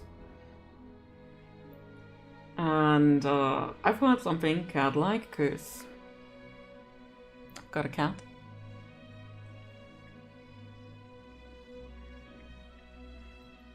Gonna hop again for a little while, maybe it's still on when I get back, we'll see. We'll see. The plan is to go for about another hour, so chances are there. There's a word for that, actually, a last of a species. I mean, yeah, there's something like that. And I know there are entire tropes around that. I mean, it kind of, well, it didn't originate in that sense with Superman, but that really drove home the tropey stuff at that point. And yeah, that's kind of a common theme in Archive of Lost Worlds, because most of the archivists and gatherers and animals on archive grounds, they come from worlds that are no longer there for reasons the story might uncover. So I might just putting in some shading here. Oh, endling. Such a depressing word indeed. So yeah, there are a lot of endlings, I guess. Now, if my PNG tuber would have the sad face on right now, that would be fitting. But yeah, so I kinda wanted to do something feline-ish. So I was kind of sketching the important parts of being a feline. So he is a very rough skeleton stand-in for a cat. And we have a very flexible neck, which is why there is a squiggly line which this camera cannot differentiate at the moment. I did have it at a higher quality, but then it started to lag very visibly because it got very warm. Then the rigid part of the rib cage, and then flexible on the lower spine, a bit rigid again for the pelvis area, and then flexible part of the spine again for the tail, whereas herbivores kind of missed that middle part of the flexibility. And so I kind of started playing around with that a little bit. And then I wanted to draw something here, and then Elise laid down on this side of the sketchbook and I went over here. Yeah, I mostly remembered because I saw a video about the thylacine. I'm never really sure how you actually pronounce that one. But yeah, the Tasmanian tiger. I know the word, I just don't think I've heard it said out loud before. Or if I did, I forgot.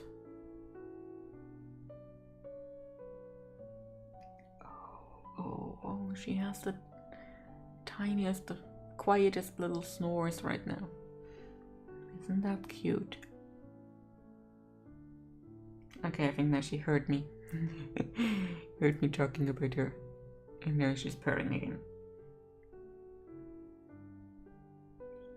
So yeah, another thought I had. Okay, I think these eyes are kinda not the same height, but kinda like thylacine. Okay, yeah, that makes kinda sense. Yeah.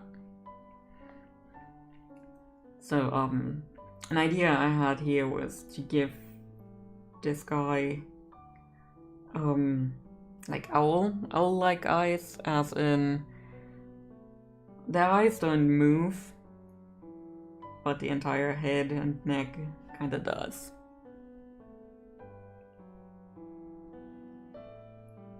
So he kinda has a very disconcerting stare, and people are not exactly put at ease by it.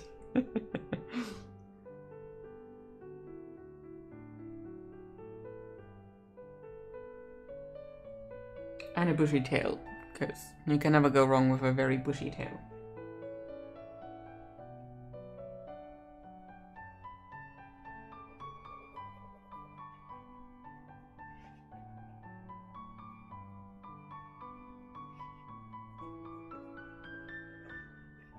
So yeah, and I gave him a longer body, because why not? So when sitting down, he kind of needs to curve this part. Also showing the more flexible part of the spine, where you have the more rigid part of the ribcage here, and then the flexible part before we get to the pelvis. A lazy Susan raccoon.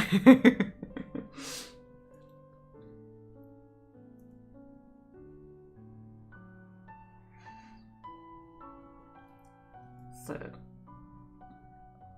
and since we do not have a cat on this side of the sketchbook anymore, I'm not naming names, but I may be pointing. Let's also get this part.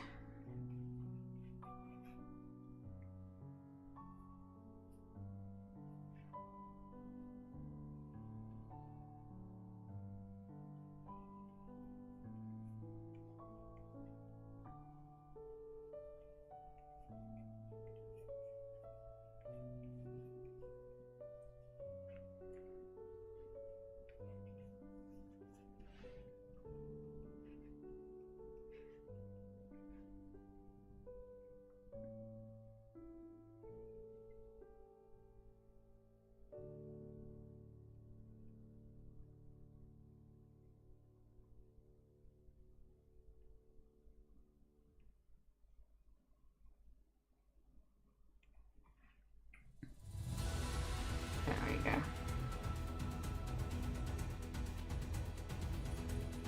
I guess this entire part might be a bit too long, but you know, let's draw him apart and push him back together.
I could go with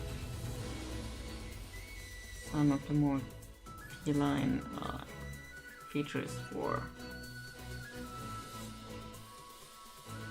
the patterns and stuff.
Okay, that looks kind of terrifying.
long time too.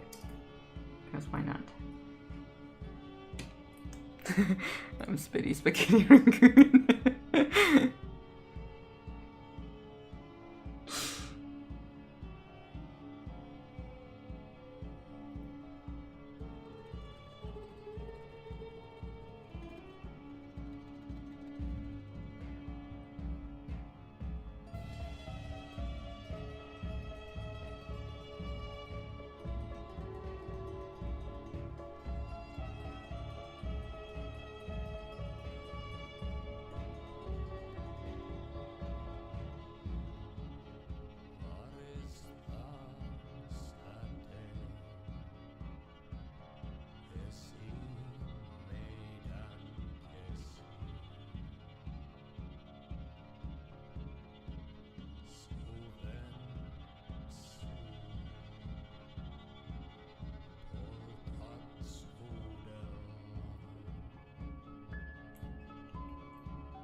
So yeah, I'm jumping a little bit here between drawings.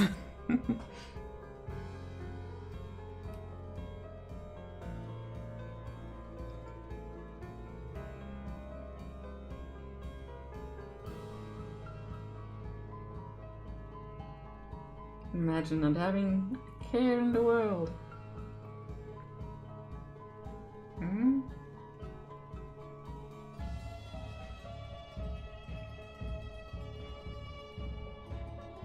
Oh yeah, this cat is something else, I tell you.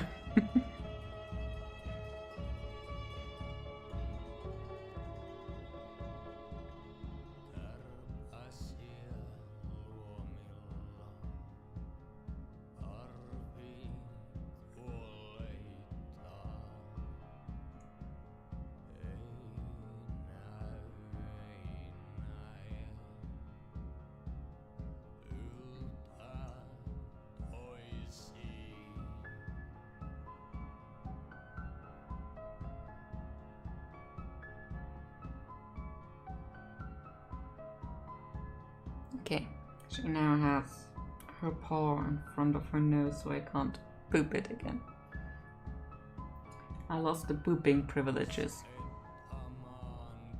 It is a sad time today. I think it might be my own fault.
At least spelling is almost right. She just has the accent above the first E, but that's fine. It's something where I'm telling myself I need to think about it, but other people do not necessarily need to think about it. Looks so cozy and comfy right now. Yeah, she is very cozy and comfy. Frankly, whenever I was gaming this week and also last week, she would just lie on my chest while I was there playing something horror adjacent with Lies of P. I I'm not big on horror games, generally speaking, and Lies of P drew me in with the Belle Epoque aesthetic. That is literally the only reason I bought the game when it came out. And only now, 2 years later, am I getting around to playing it. Isn't that fun? Also, alright gigs, have good gnomes. Hope the gnomes turned out alright. Good and stuff, you know. Tasty. Tasty is the word.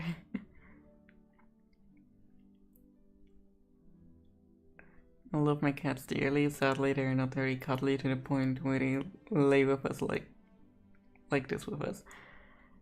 And sometimes it makes me a little sad. Yeah, Elise in particular is very, very much a needy cat for that. She really, really wants a human.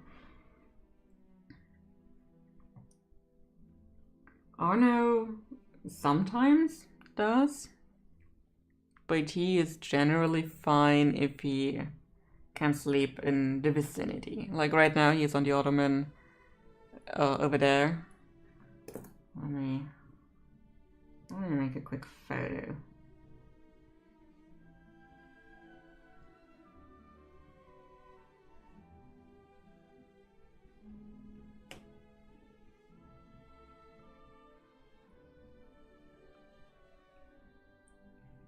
Okay, let me make this a little bit lighter. Okay, just a moment.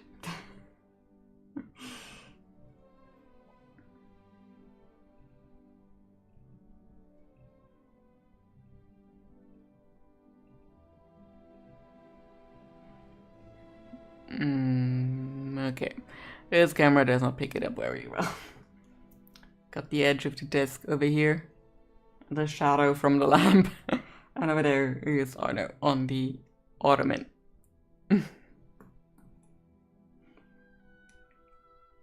So he's comfy just being in the vicinity.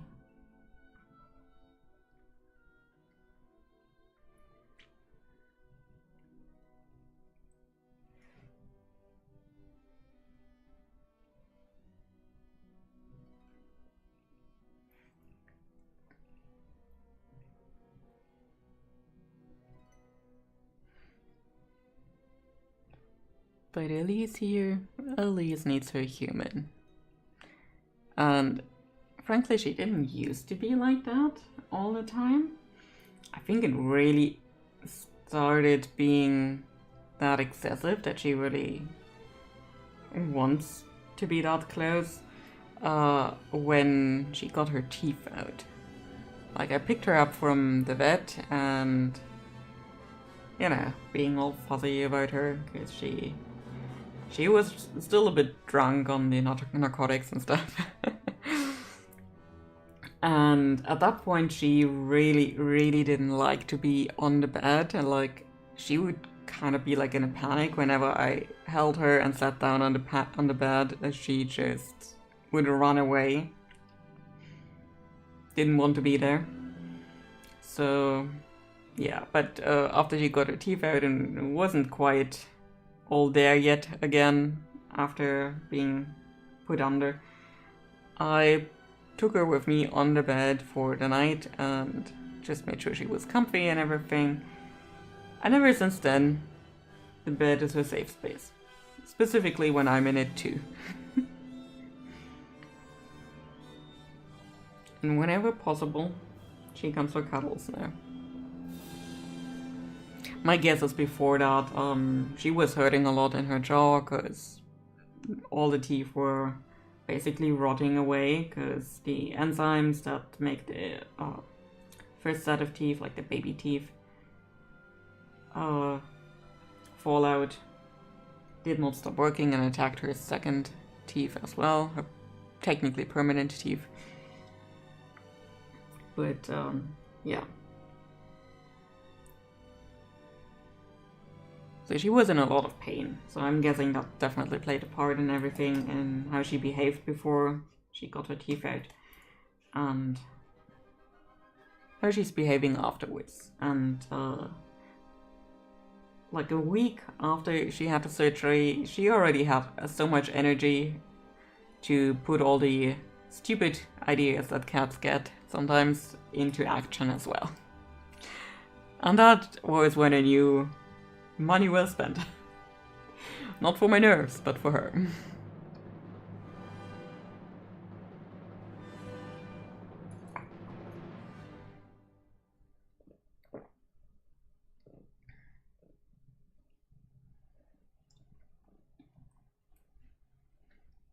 Yeah, and with Arno, sometimes he really wants that too. In those instances, he really comes to me and demands it, and that is fine. And sometimes I'm also a bit rough with him, like play rough, and hold him a bit longer than he would like to, but he knows it's all good unless he did something. And I'm convinced Arno always knows when he did something wrong. He just thought he could get away with it because he's so cute.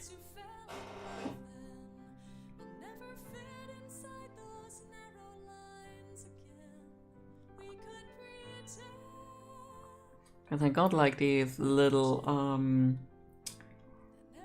packets of cat milk. I think there's like maybe 150 milliliters in there, and they come 3 packs in one like plastic packet there. And I got them. I gave both of them one. Look at this cat. And just look at her. And yeah, so I gave them one. Whoops, sorry. And the other 2 I left on the counter, still in the shrink wrap. I came home from work yesterday. The 2 packets were not on the counter anymore. They were on the floor, pierced, milk was everywhere. Arno has a lot of dumb ideas, and he thinks he gets away with them because I didn't see him when he did it, but I'm 100% sure he knows that it's not good when I see it. So he was on a treat diet yesterday, so he got his normal food. I will never punish the kitties by not giving them their regular feeding times food, but he didn't get treats yesterday. I mean, he kind of made a mess in the kitchen. Again, it's not the first time either. Welcome back, Thomas. I was just telling what kind of a naughty boy Arno is.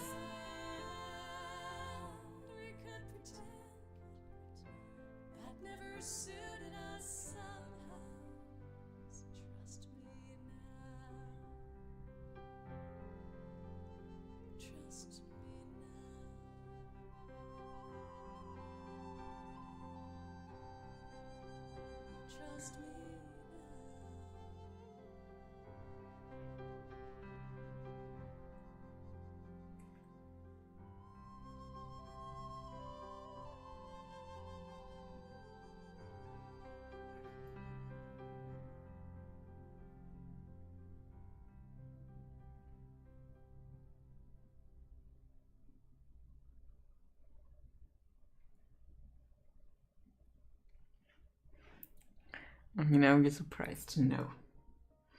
No.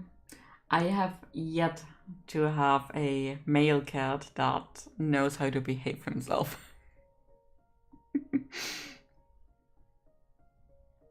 It is, frankly, impossible, I think. I mean, it was also when he ran away when he was at my parents'.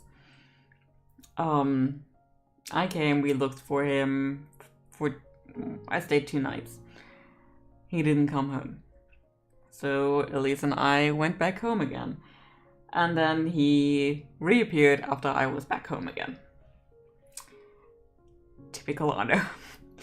And when I went to pick him up the weekend afterwards, my mom was like, yeah, it kind of feels like you took the well-behaved kid back home with you and left the grandson, the chaos grandson here. It's the black and white cats are just a little extra. Yeah, yeah. Tuxedo cats are very vocal, generally speaking. Like I guess there are some that are not, but most tuxedo cats are also very vocal, which he definitely is. Oh, he is the loudest little boy.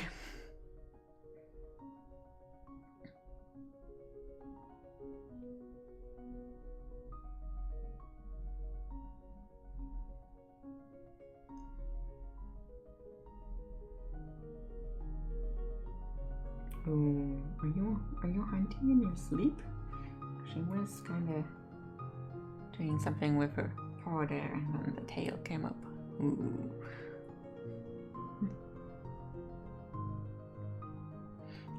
Oh yeah, Siamese cats are supposed to be like unshut-upable. They're kind of like the huskies of the cat world, I think.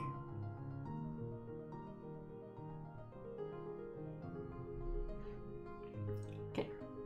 I just doodled an eye, because eyes are very much a comfort zone for probably every artist out there.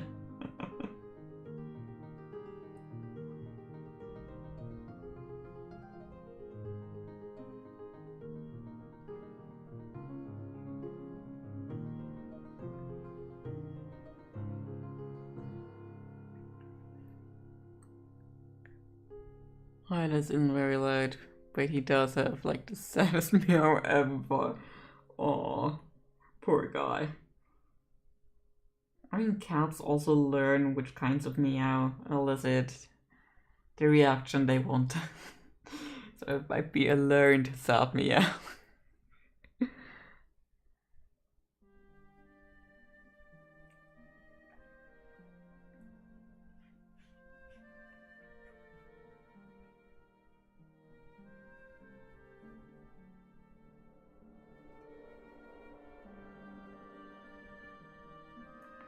So this guy kinda evolved into having like more lion-ish ears.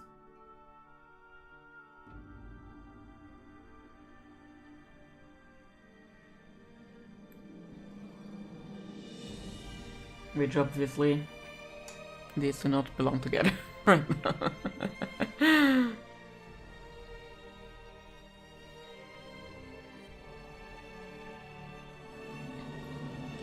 I had Abby's once. Tycho is an Abby.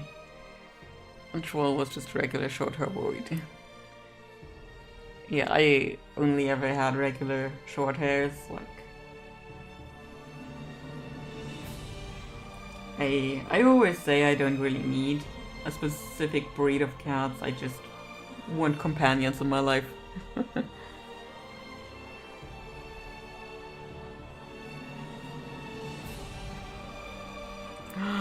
I'm getting a stretch.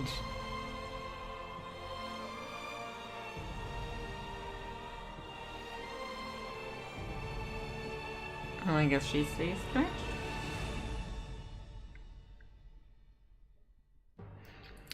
Like it's very high and always sad, and sometimes I swear he does like a vocal fry at his meow kinda falls away as he because he's just so sad. Oh, poor little guy.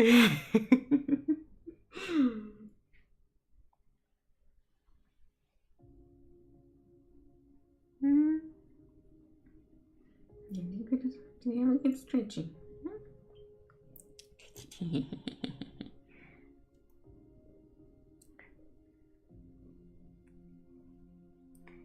Okay. There we go. Belly scratches. Very screeches with a good kid.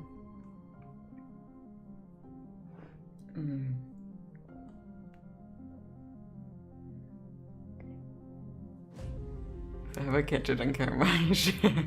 Such a little drama king. Aww.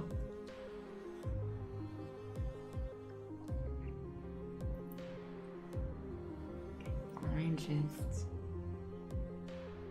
There.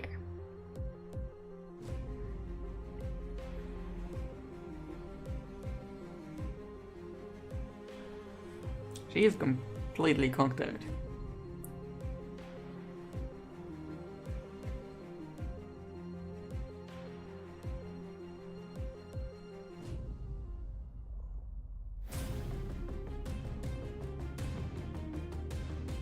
She definitely enjoys this. These are her thing. Yeah, it's the most horrible of days. Honestly, she is so neglected. So neglected. And you know what the worst part is? I went to work today, so she had to be alone with her brother for a bit more than 6 hours. Can you imagine the horror of being alone with your brother the entire time?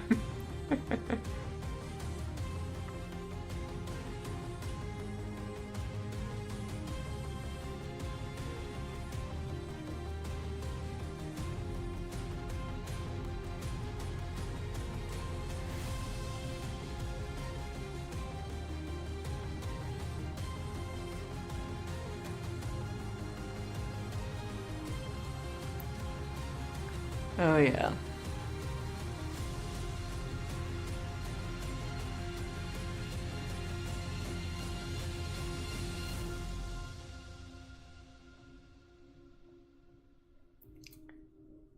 We are having such a hard day. Hey.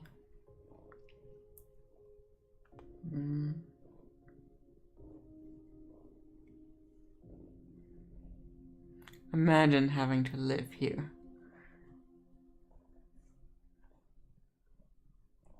Getting scratches, getting all the attention.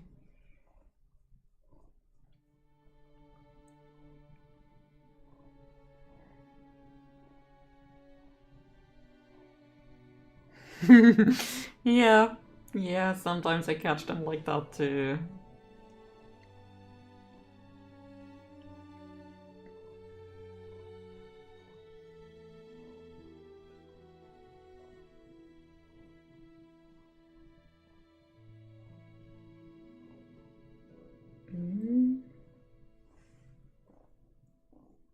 And you little princess.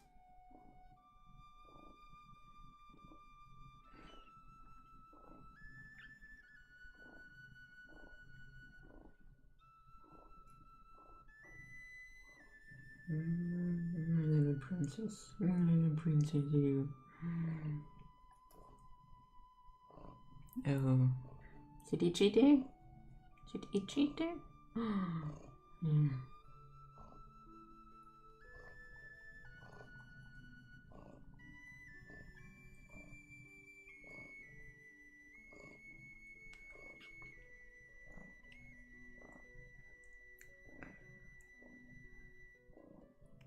Yeah. Hard life. So much abuse, you know. Alright. Okay. Okay, we're eating the pencil again. Because, you know, mommy doesn't actually feed you. You always have to just chase the pencil.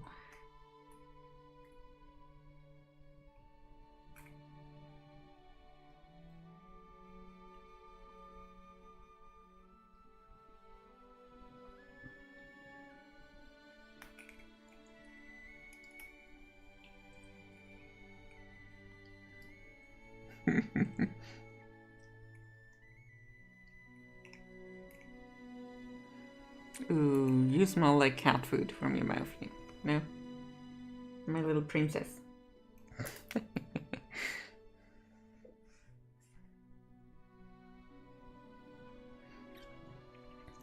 One of my very first cats I had with my then girlfriend, we didn't allow on the coffee table. One time I was on the toilet from where I could see the living room. Cat started going on the table. I yell at him. He just looks at me. I know what you're doing right now. You can't get up. And just continue to under the table. Yep. Yep. Cats can be little shits. And they know they get away with it.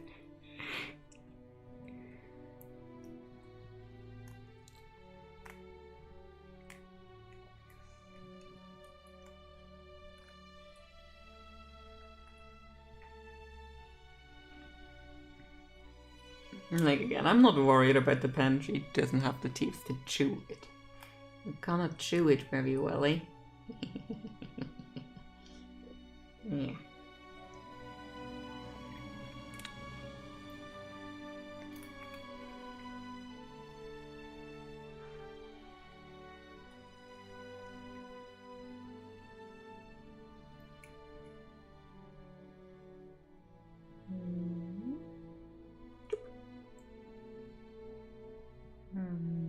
Boop. Boop. Boop. Boop.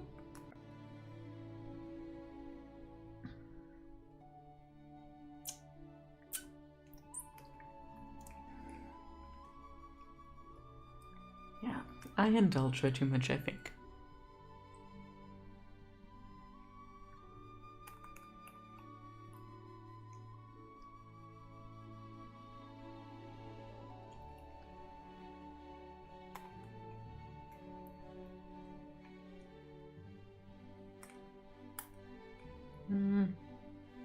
The little baby. The little baby.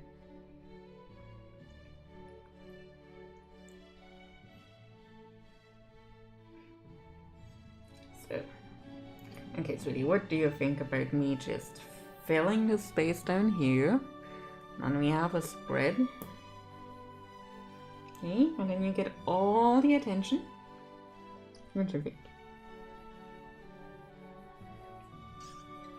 Is this a plan you can live with? Or will you die when I start executing it? Hmm? Hmm. Hmm. Wow. Hmm?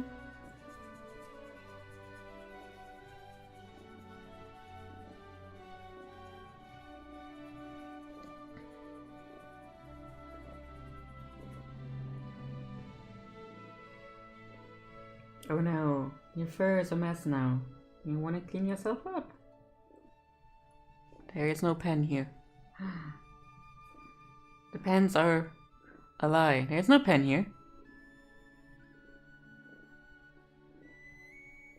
Oh no, there's a pen.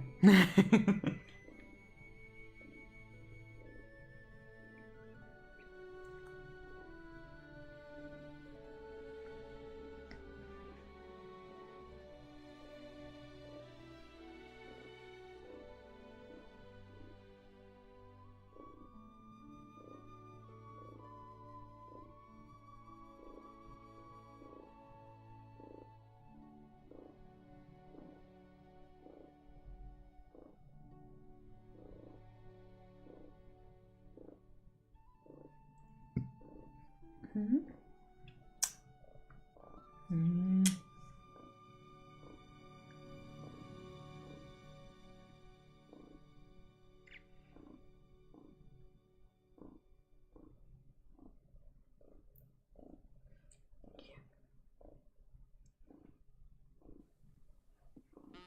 Captain, can you join me?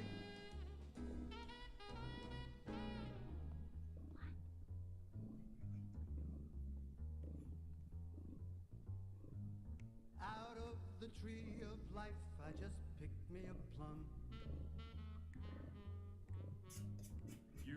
There's a lot of cat hair on here again. I do not know how that might have happened. Still, it's a real good bet. Do you have any idea, sweetie, how that might have happened? Hmm? It's probably Owner's fault, isn't it? You think you've seen the sun, but you ain't seen it shine.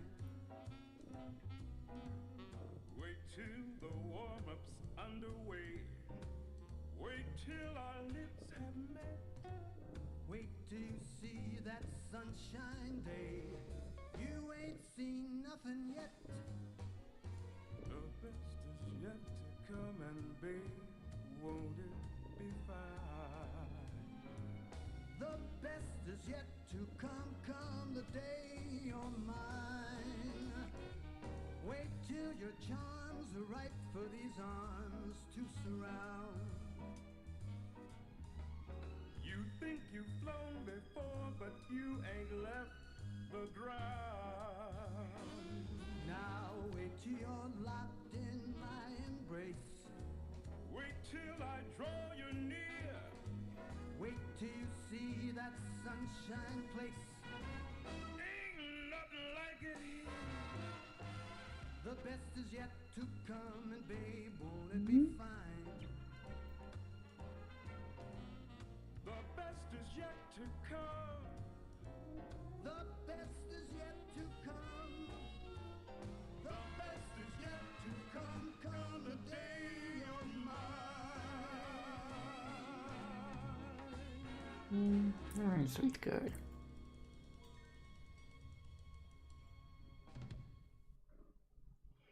I'm getting EP again.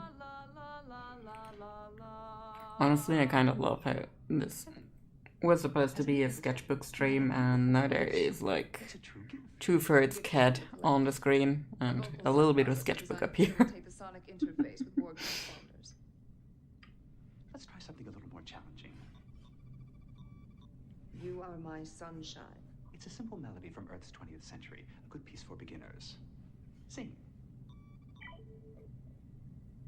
The other night, dear, as I lay sleeping, I dreamed I held you in my arms.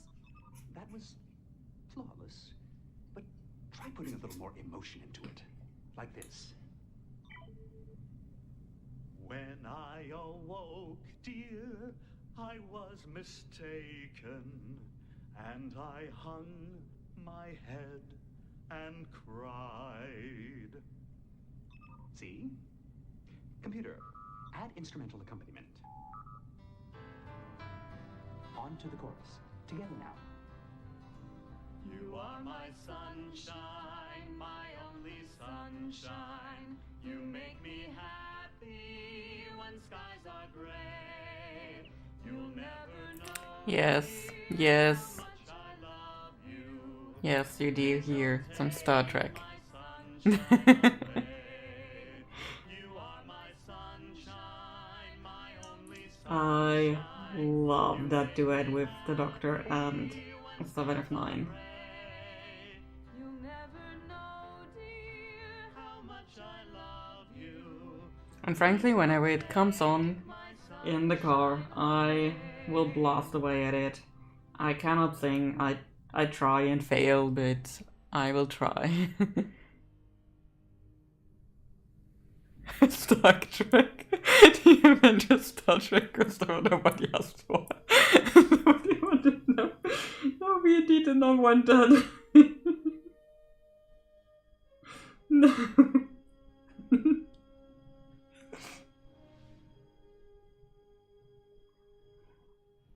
Okay, the intro as I have are a bit less in volume, but I can adjust the slider.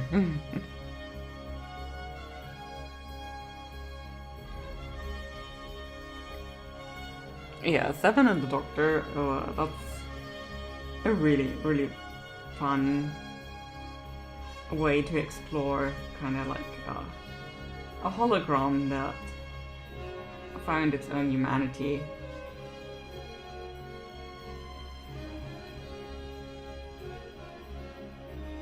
Helping another person along. Good, I hope I also would like no crossovers with the Marvel Cinematic Universe, which generally I think Marvel, you know. Like I wouldn't mind per se if they found like a Marvel comic or something in a time capsule in Star Trek, I would be fine with that, but that is like the extent of what I would like.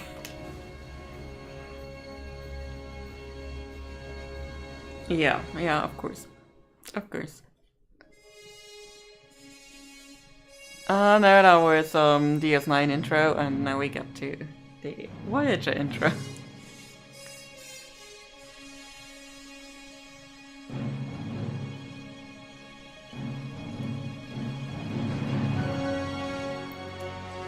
So, Sweetie?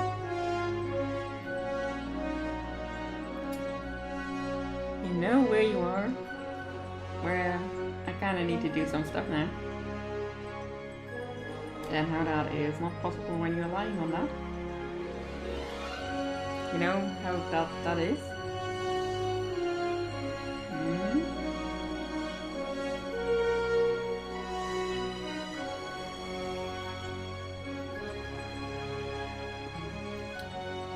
I appreciate that, but that is not enough movement.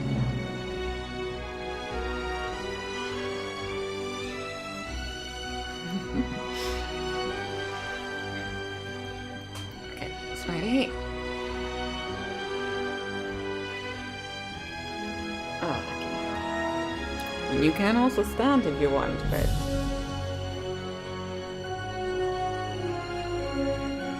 or sit like that.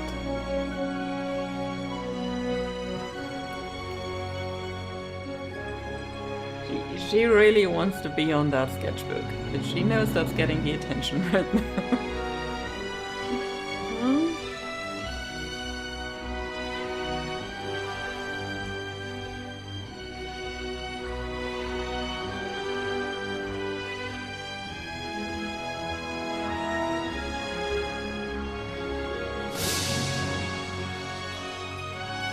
So I'm just using an Incoline brush pen, which I may, yeah, I think this is one of the ones that I had to revive myself.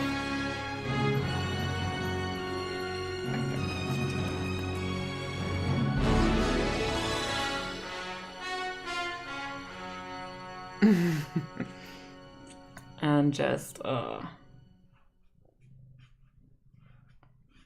put in some shading. It comes on really strong at first and dries a lot lighter afterwards. Tucked into the corner of that galaxy is a planet named Earth. I may have had a panic moment about that at some point when I first had them. Past the fountain, turn right, then left, then right again. Oh my god, this one is very, very listening as a man sings of his beloved's unfaithful heart. And even the fish begin to weep. No, the Ecoline brush pens do not bleed through paper. They are water-based, and there is one page in here. I used a lot of that. I just aside for a moment there, so no, those were the Faber-Castell ones that I used. Those were alcohol markers, they definitely bled through.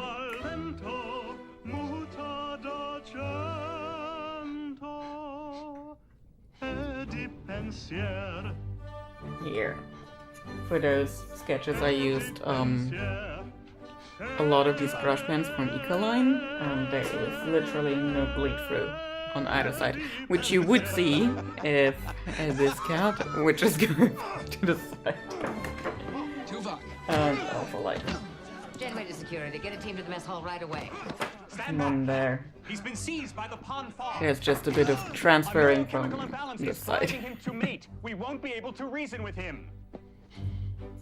Tuvok, I understand. You are a Vulcan man. You have just gone without for 7 years about. Oh, come on, I need to be at the end at some point. There. Load a hypospray. I will give you the sign. Just aim for his behind. Hormones are raging. Yeah, this by the way is the song in Doctor Tinker Tenor Spy.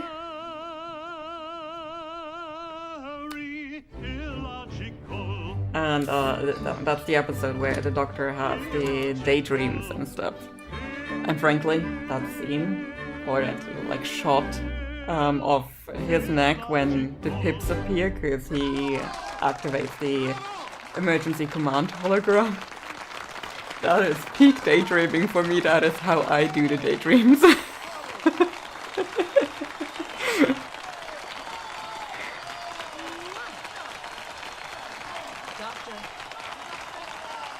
Doctor.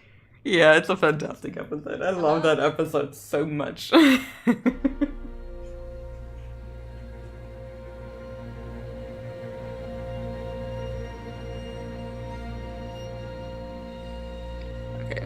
this is no longer Star Trek, and it is a bit on the louder side as well. Right, yeah, right now we've got game soundtrack from the game Reika, which is a bit of a spooky cozy, or cozy spooky I would say. It's more cozy than spooky. Very fall vibes, and you basically play as this girl Reka, who is a witch, and she is looking for a mentor, and comes into this like region of woodcutting villages and stuff, nothing fancy, and would you believe it, she runs into Baba Yaga, and together they make a new chicken hut, which you then kind of have to do some resource management in order to build your house on top of the chicken hut.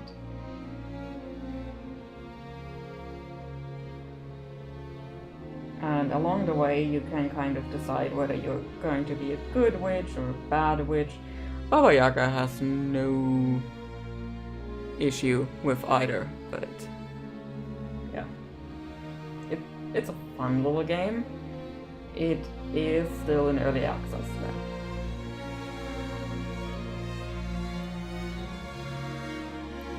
now. Yeah, spooky cute.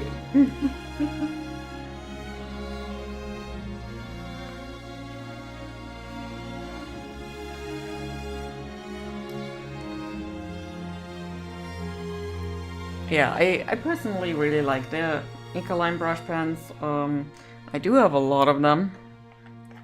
There are a couple more here. I do have a couple more grays too, but those I keep in my pencil case. And then I also have the pastel set, cause why not?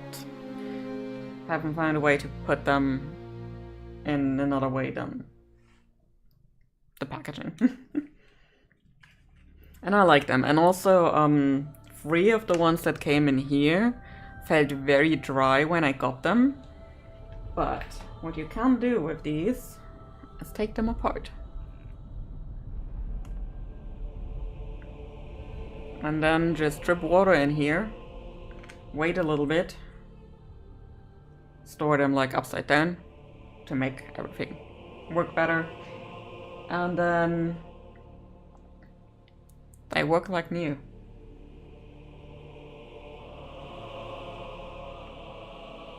Because I was a bit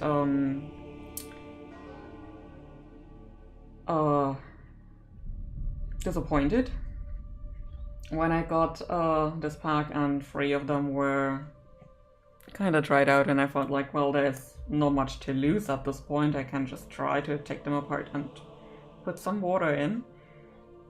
And would you believe it? Worked like a charm.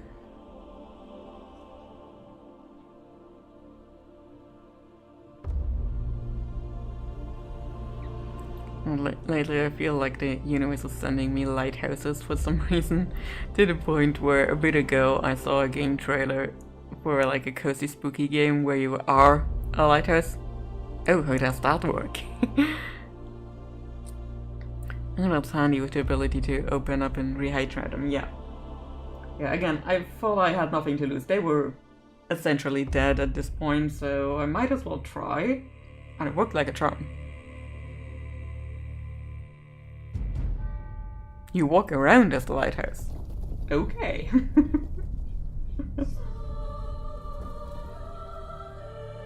Also right now we are listening to a remix from Zelda Majora's Mask with Oath to Order, and there's a part in the song or piece, whatever, where I'm like, I'm getting goosebumps just hearing that one. And that is when the person that made the remix put the Song of Time in there as well. And it's amazing.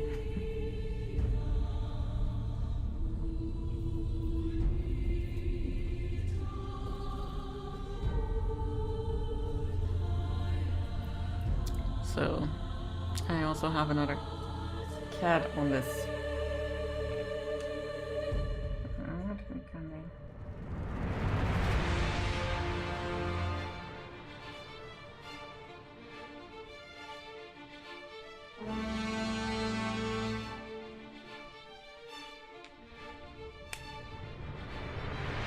And it's called Keeper.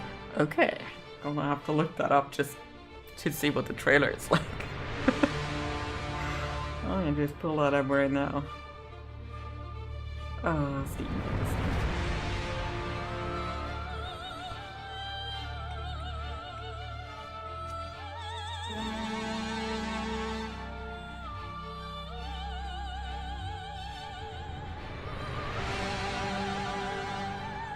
That looks interesting.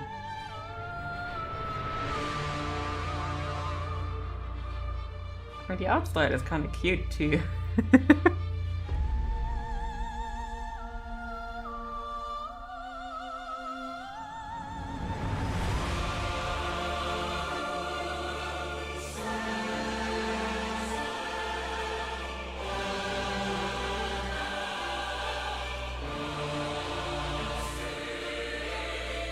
Ordered a 4-pack of gold Sharpies off Amazon. They are dried out and useless. Oh, that's a shame.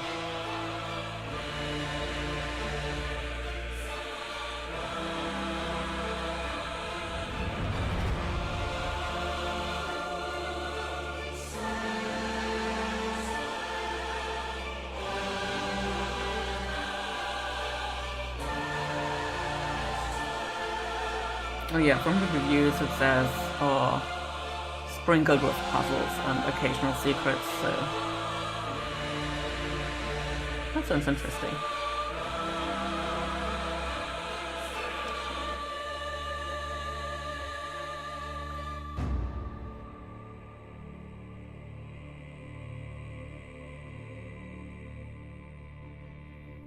Yeah, I kinda have to think about getting new games again soon, because Lies of P is currently the last game on my list. I mean, technically I need to replay Kingdom Come Deliverance 2, because now all the DLCs are out and I can start a new playthrough and experience them from scratch. But other than that, my list of games that I own is then exhausted. I have no backlog anymore. I know, that's crazy talk, but it's my crazy talk.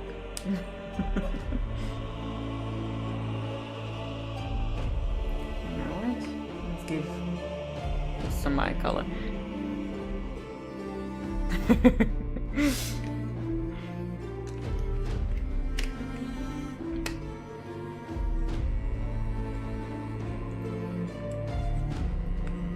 Alright, it's getting some orangish, peachish color here.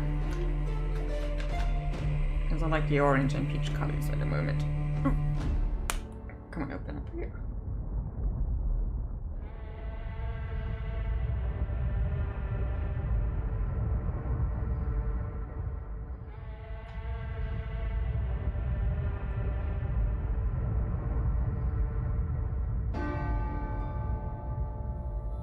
Okay, technically this color is called apricot.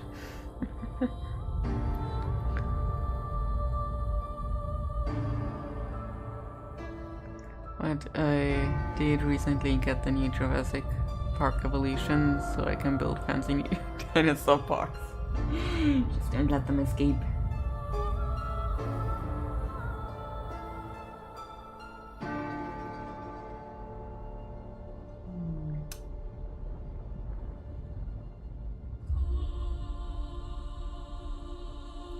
So I'm just putting some of this on the edge of the shading.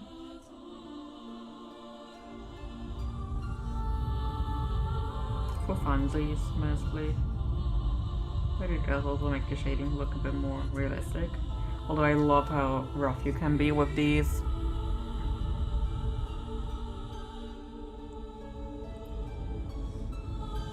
You can release them onto your waiting public. Oh, it's feeding time, and not the way you thought.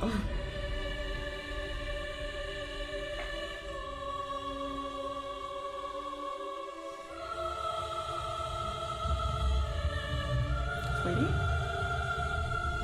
What's it going to be here?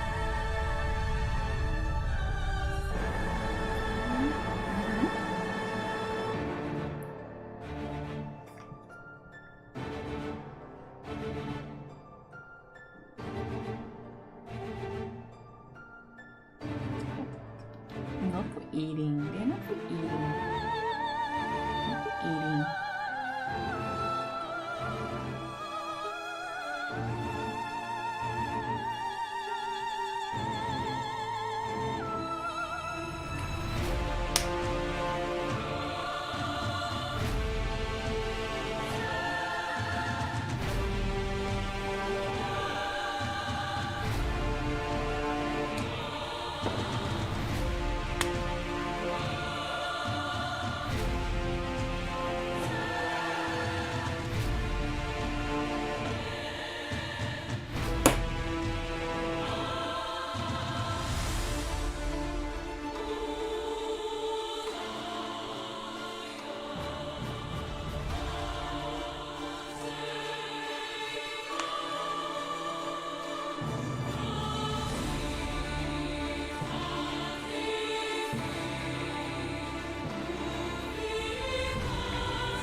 So yeah, this stream is kind of just released. Being on camera.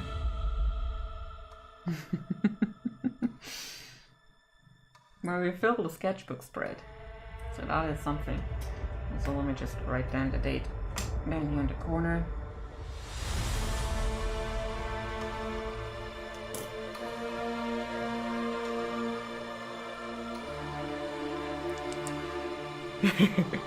Yeah, it's the perfect combination, isn't it?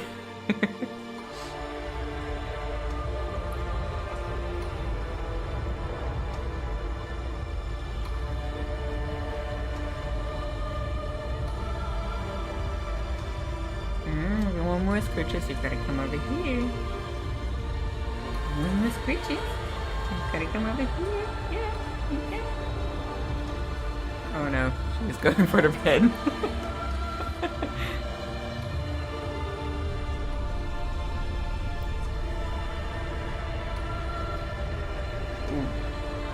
Getting vicious attacks. Vicious attacks.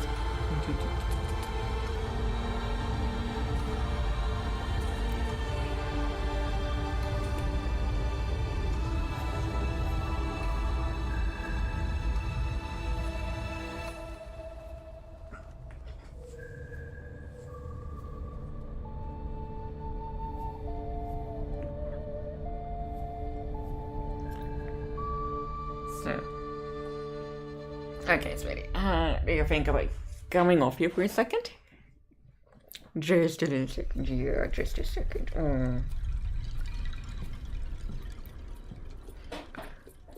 Okay.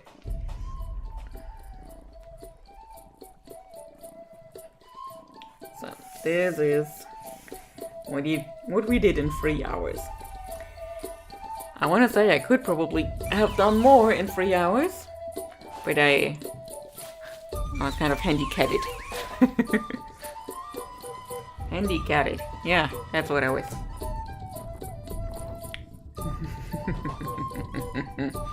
Yeah, yeah. Okay.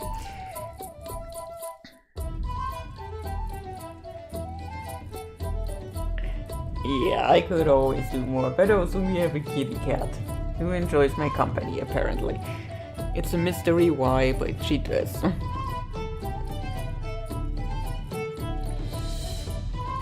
And hey, we're getting so damn close to the end of the sketchbook too.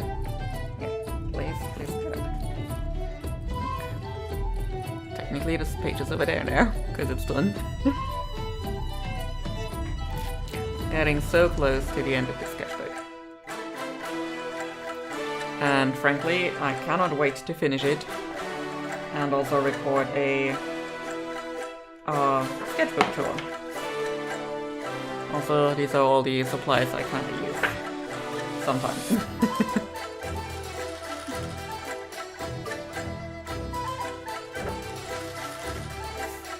And you can see a little bit the alcohol markers. Did some ghosting on this side. Oh. I squished a ladybug. Oops. Where did that go there? I did not notice there to be a ladybug anywhere. Whoops. I guess that's it for my luck.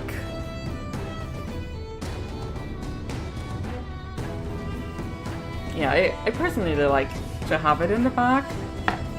Because when I open the sketchbook, I do not want this to be the first thing I see. Instead, there is something that I pasted in there, because with the end paper glued to the first page like that, drawing on this feels a bit awkward, so I just pasted something in there. And then there's a lot of stickers. Some are mine, some are not.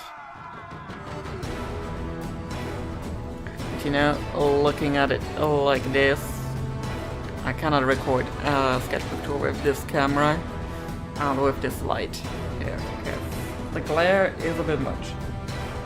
Which is good to know, so I need to do that on a Saturday or Sunday morning or something. Oh yeah. Been at this for a while. I started this back in 2021. Yeah, generally I would probably put them on the cover, but this is a cloth cover with embroidery on it, so stickers wouldn't hold. But what I have seen people do with cloth covers that are not embroidered, but just plain, like... there's a lot of cat hair on here, which this camera does not pick up, thankfully. But what I have seen people do with these cloth covers is get like iron-on patches. Like what you would get for clothing and stuff. To cover up holes. And then iron them on. Which I think is a very neat idea.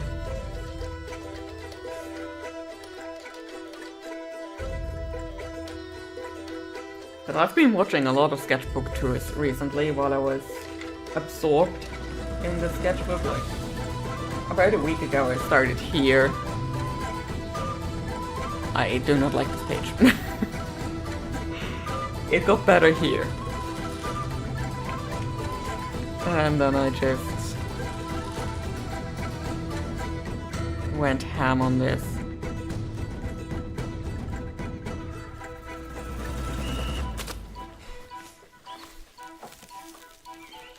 And then there's a little spoilery part there, because it's for the last sketch with me video. But yeah, I was kind of experimenting a bit with architecture in the sketchbook, not a whole lot.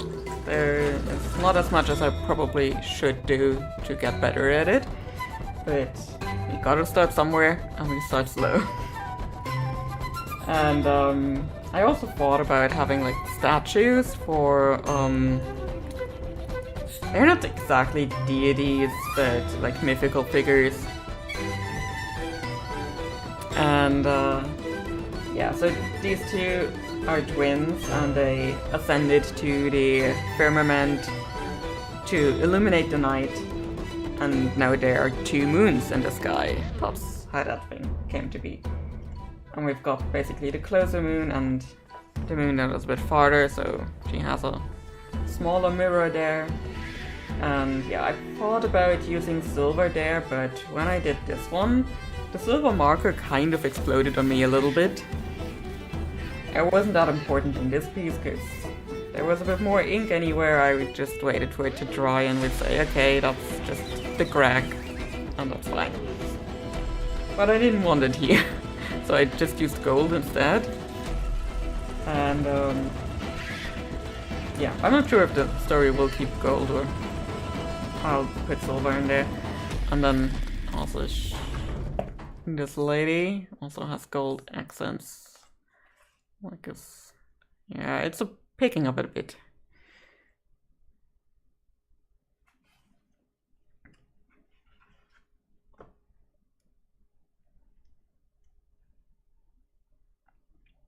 So yeah, that was something I thought about there. Now there's a little bit of creature design, and creature design specifically is such a weak point for me, because I can do existing creatures fairly well, but not so much when it comes to stuff I need to think about myself. So, but yeah, what I also like about the brush pens, or generally if you sketch a lot with graphite, I'll do it here. It smears a lot. You have a bit of transference when you flip over to the next page, draw here, and then you have graphite here and there coming over. If you don't have any kind of sealant at home, like spray sealant or something, just putting a very light wash of watercolor on it seals the graphite in. Same goes with these brush pens. I guess other brush pens do that too. That's not exclusive to these. I mean, it's the same principle of, hey, there's water and a layer of ink sealing in the graphite, and then you don't have as much transference. I will probably spray these anyway. I love creature design, though I'm not great at like scary stuff. I like really wonky designs. Like, I need a little basis in reality most of the time. Yeah, same. I mean, at the beginning of the stream, I was kind of flipping through this one a little bit. Terrell Whitledge is amazing at this. And I really want more books by her. This one has like a bit of a dog ear up there. It's fine, it moved with me. And the sketches in here are really, really nice. I'm not the biggest friend of the font in here. I think they went for something that looks a bit more handwritten, so it feels a bit more like field notes. But yeah. But yeah, this one is the Wildlife of Star Wars, a field guide. But she also, I think, has a couple books by herself. 2 of them are on my wish list. They have been there for a while. Let's see which ones I've got on the... Oh geez. Amazon is orange now. Okay. Wish list. Do I have them on this one? No, on the other.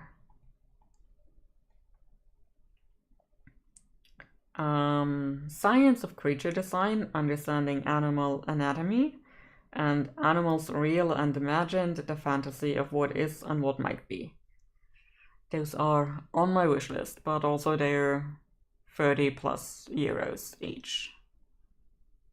So I have been refraining for a while. I put them on here in 2020. A while.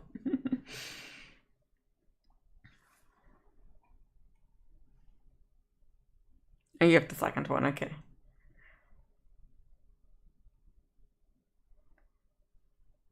animals real and imagined, yeah. And I really, really want them. They're kind of cool.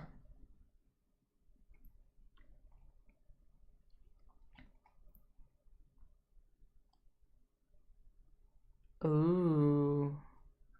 I see some Star Trek DVDs that are reduced in price.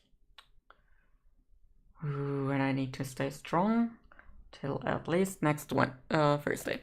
Okay, getting away from Amazon right now.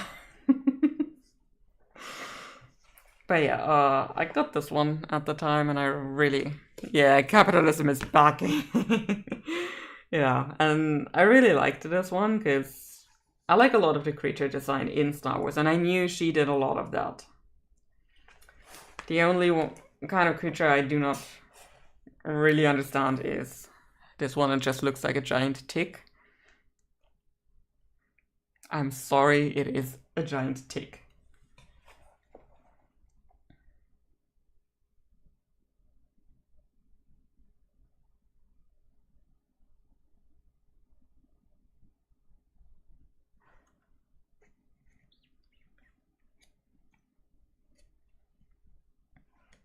But also some you can see the inspiration so much clearer, like this is definitely inspired by a horse. Lol, it's a giant fucking boudet. Yeah.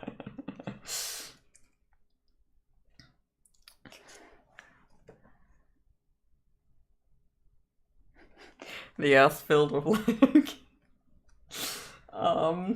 please do not have one of those near open flames, I would guess.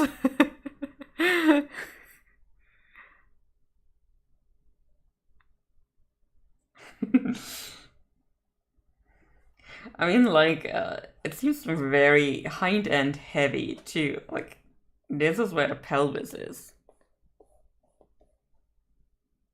And it doesn't look that dense up here, so yeah, it does look kind of hind-end heavy.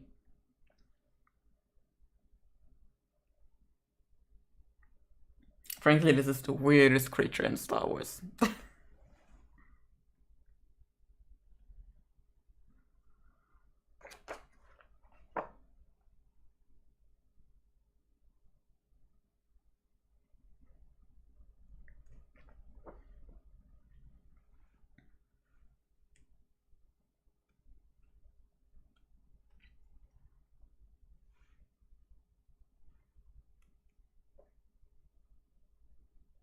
Okay, this one looks like a very happy camper.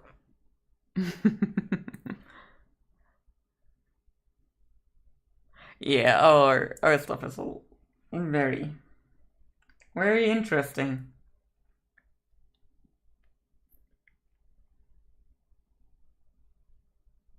The Star Wars stuff is just made up. It's very real. It's just in another galaxy, and it was a long, long time ago. Oh. No, it is weird. Weird AF. And definitely made up.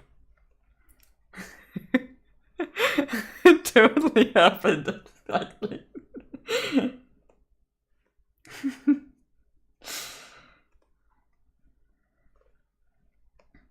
It is the realest thing ever.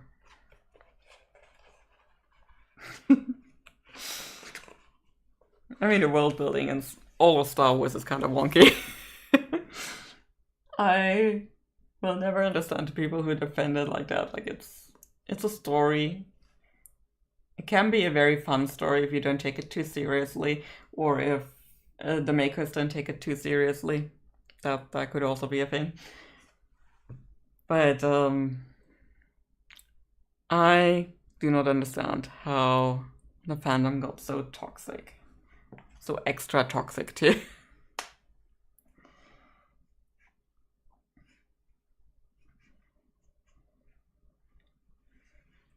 Like, there was a point in time where I thought, why do I even watch Star Wars anymore? Apparently I don't like it because I really, really got into the whole negativity bubble for a while there. And there were some not so nice people, and it was definitely not helped by the YouTube algorithm just always putting these kinds of video in front of me. And I really thought I didn't like Star Wars anymore. And I was sad. And then I replayed KOTOR, like the first KOTOR game and the second KOTOR game, and was like, oh no, I like this part of Star Wars. So maybe I'll just ignore all the negative stuff and the stuff that I don't like. I mean, there's enough Star Wars to go around without ever watching everything. So. And that was the point where I decided hating on stuff that is just morally neutral is just too exhausting for me, and I will not do it anymore. And ever since then, things have gotten a lot more relaxed.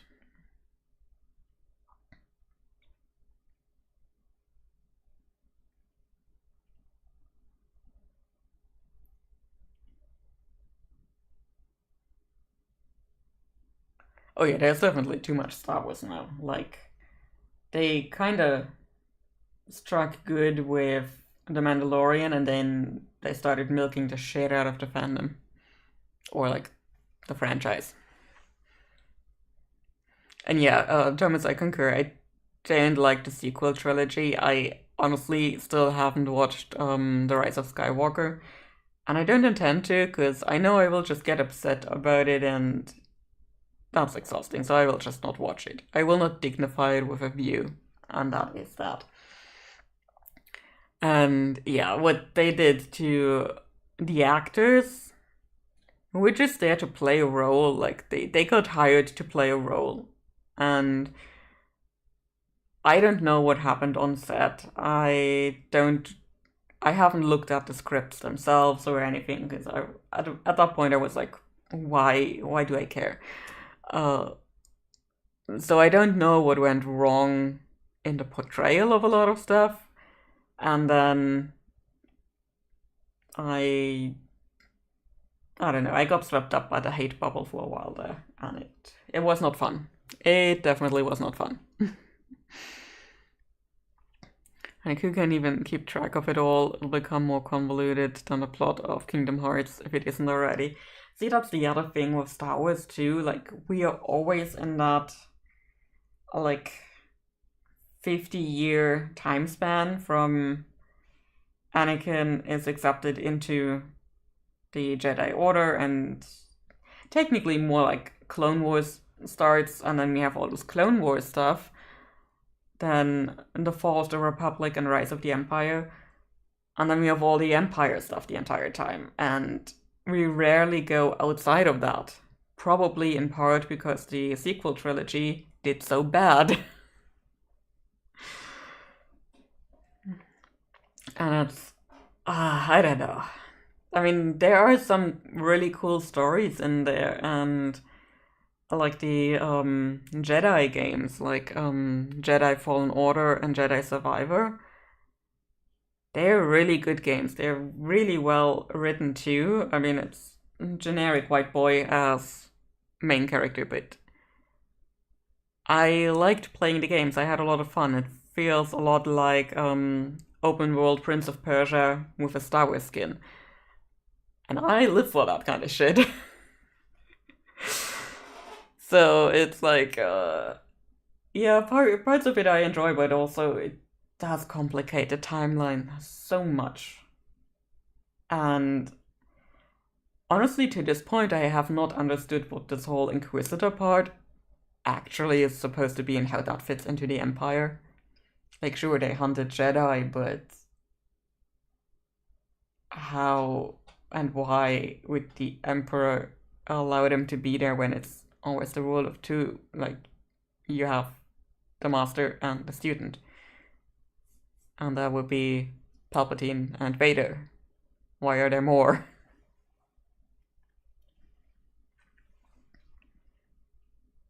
So yeah, that entire thing kind of broke a lot of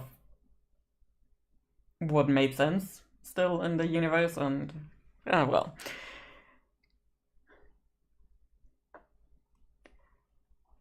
But yeah, I watched The Acolyte because I wanted to see Abigail Thorne in Star Wars. I thought it was decent.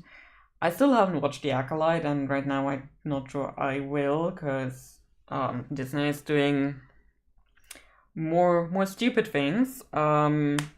They kind of announced that they want to implement user-generated content on Disney Plus via AI tools to create that user-generated content. And they kind of want like a For You feed on Disney Plus with user-generated content. And I can't wrap my head around that. And I can't wrap my head around it even more when they say everything will be AI generated. And I will not put any money into Disney anymore. That is the consequence I'm drawing here. I don't know if they want to backpedal on that eventually, but really, I do not go to a streaming service to browse a For You feed. I go to a streaming service to watch a particular show or movie or browse what I have for a show or a movie because I want to watch a show or a movie. Yeah, they kind of announced that, I think, midweek or something, maybe early this week. So it's relatively new. Yeah,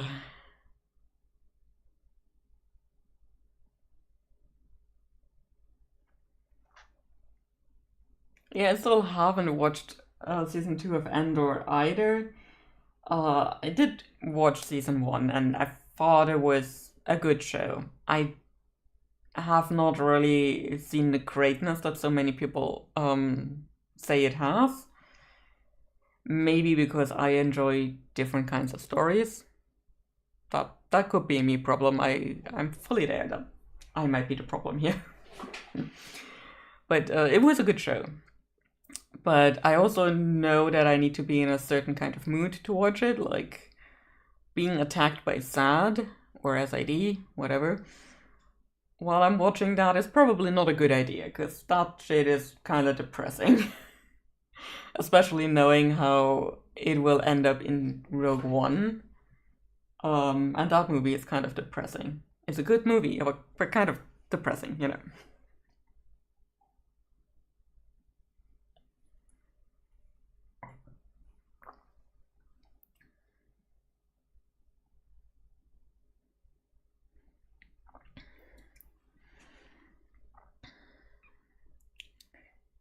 The biggest thing for me personally that came out of watching Andor was that I discovered Catherine Hunter, who was the voice of my character toy. Okay. So yeah, right now I'm doing most of the feel-good stuff, and frankly, once I'm out of year closing work at work, so that will be like end of March or April, that timeline. And when SAD at that point also has gone the way of, well, not the dinosaur curse. The dinosaurs aren't coming back every year. But yeah, at that point, I might do some high seas sailing. Unless Disney is personally apologizing to every artist on this planet for trying to steal their work and incorporate it into their thing. Which I highly doubt they will.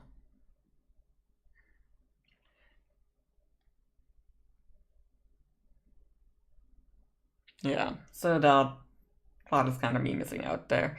I'm not sure if there was actually a 4th season of The Mandalorian at this point, because I'm a bit torn on where they're going with that one too, because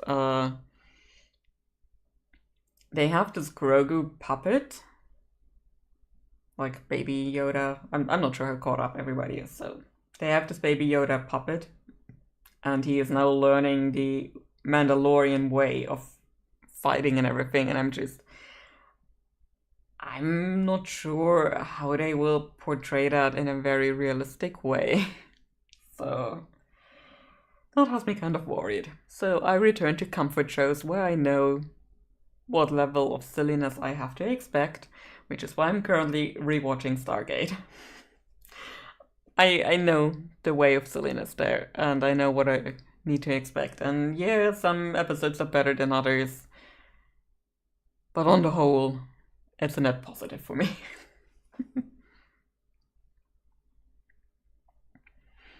Because 20 trillion just isn't enough for their poor stockholders. Yeah, I know. I know. Think of the people who invested.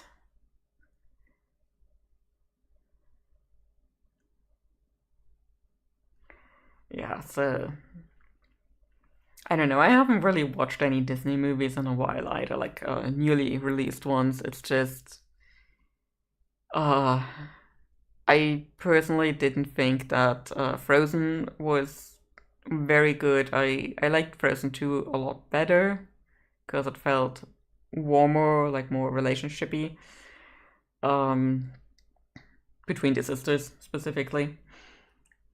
And I don't know. I watched Encanto, and I don't know. It felt so over the top, and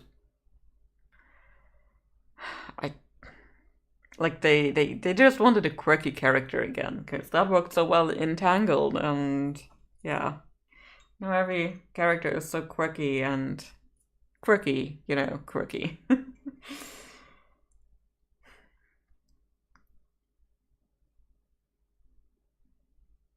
Yeah, the family dynamics in Encanto were kind of messed up. I often skip the political mumbo jumbo episode on Stargate, but I enjoy most of it. Yeah, it's a fun show. Like, I don't need to put my brain on because I know how the entire story goes. Maybe not always remembering everything in every episode, but I can guess at a lot of things at this point. I mean, I've watched it a couple of times. But yeah. And yeah, the Disney movies have gotten very cookie cutter. Yeah, and then you get sequels like Moana 2, and I'm just not sure what to think about that. Like, the first movie was okay, but I don't know, they try to basically monetize different cultures at this point in order to get this whole feeling of, hey, we try to be diverse, we try to incorporate everything, and then you don't really get much effort put into it. And the moment somebody starts criticizing it, the Disney adults play the "oh, you're just racist" card. And no, I just wish those different cultures would get better stories.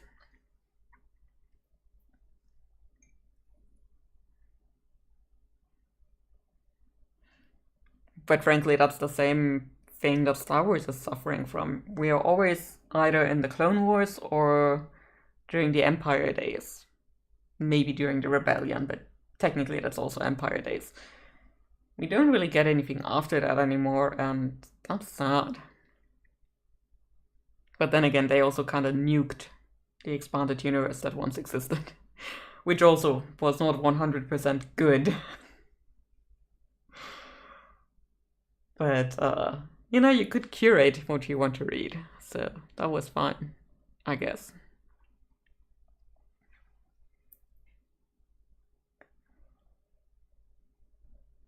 Yeah, I'm a bit sad about all of that.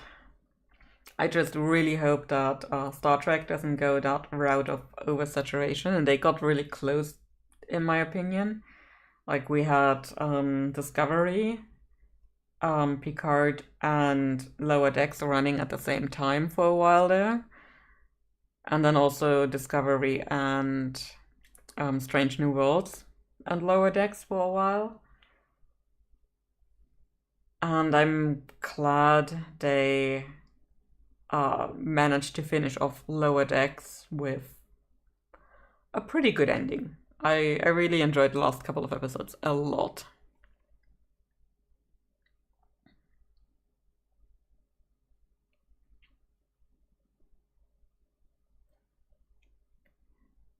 Yeah, it's a double-edged sword for me. Like, Disney's version of inclusion feels very performative. Yeah, performative is probably a very good word for that. At the same time, at least they're trying to do something that's not based on European fairy tales and folklore. Yeah, it's... If it was a smaller studio, a newer studio or something, I would probably say, hey, they're trying. They want to get something off the ground. Also, Arno says, hey. But Disney has so much money. They could make proper script revisions and, you know, maybe have a movie take a year longer just to make sure that the story is properly nailed down. So yeah, it's a weird thing with Disney. Like, I'm not overly fond of how they handle stuff at the moment, but sometimes I guess even bad representation is, or like representation that has not a lot of effort put into it. Let's put it that way, because it's not necessarily a bad take on a lot of stuff. They always try to play it safe, or mostly at least. So not a lot of effort put into it. Let's put it that way. Is probably still better than no representation, but I'm not really qualified to have a take on that. I'm pasty white, even though this camera makes me look kind of tanned.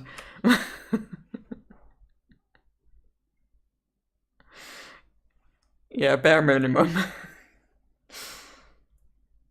It's like having a token black person on a show or something. I don't know. It's so weird, the world we live in. And I don't get it. Why are you doing this?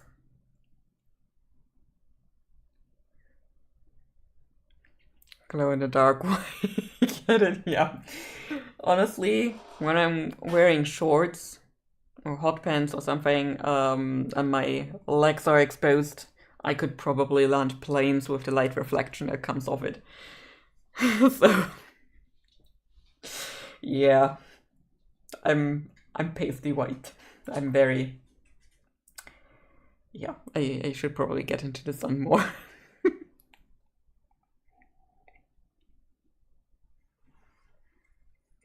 So I know I don't have a lot of leg to stand on in terms of assessing a lot of representation or saying how people of different cultures should feel about representation. So, but then I sometimes also see how Germans are represented in specifically US American media, because yeah, that's a lot. And usually it's the World War II setting, so yeah, of course the Germans are the bad guys.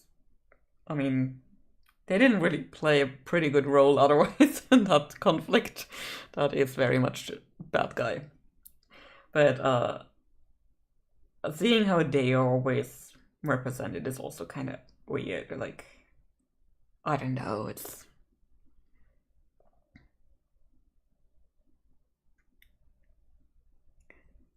Yeah, I feel like if I catch the sun with my arms, I can blind people. I'm pretty white, but my vitiligo shows that I could be. God, do you also love so often when people talk Dutch in movies? It's like poor German. Oh god, yeah. Why are we having this? It's like zero research done. And I mean, specifically also when they show German civilians during World War II. Like, if you get people who were actually part of the Nazi regime and party and were part of the apparatus. then yes, of course, they were kind of really blinded by this stuff. And a lot of people were also kind of just like, as long as it's not me, I'm trying to keep my head down. Which is not necessarily a good thing, but it's also not an outright evil thing, it's a very human thing. So, but then even German civilians are just kind of like portrayed as these monsters the entire time. And I guess to some extent you need to switch off your empathy. And that can kind of make you a monster, I guess, but yeah, it's weird. I don't know. Our languages get confused for each other so often. Yeah, I imagine. Like, I mean, sometimes when I hear Dutch, my brain says, this sounds kind of like German. Like a German dialect or something, but it's not. It's a language, not a dialect.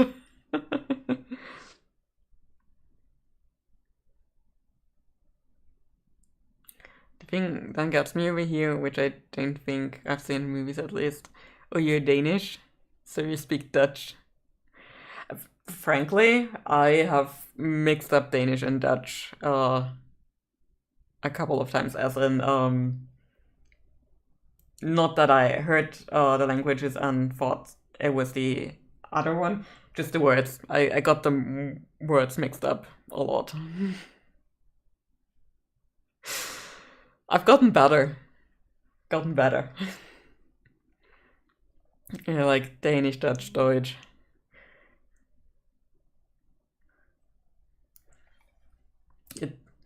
Yeah, the words are very similar, and my brain has switched them around as well, so that happens, but I like to think I improved.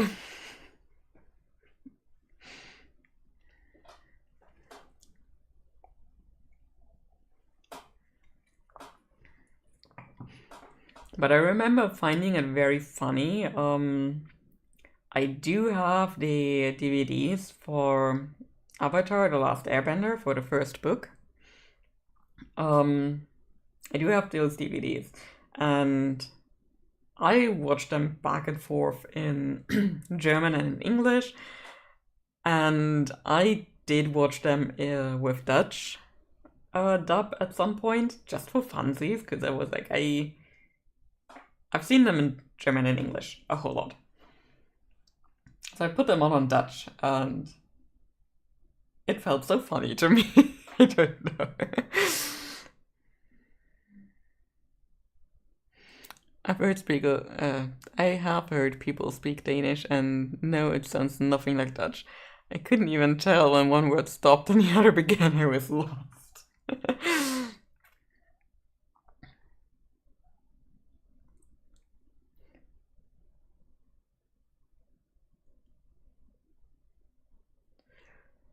And frankly, I haven't put a lot of time into looking at the Nordic languages a lot.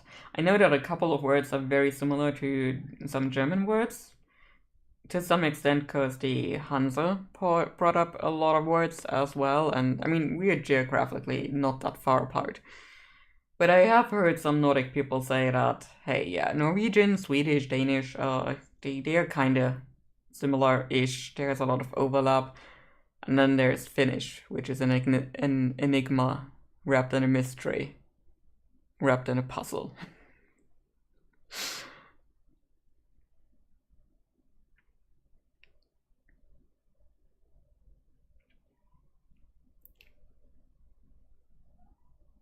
I've heard people say it's one of the hardest languages in the world to learn, to speak, and I don't know if that's true, but I could believe it. Finnish is a Sami language.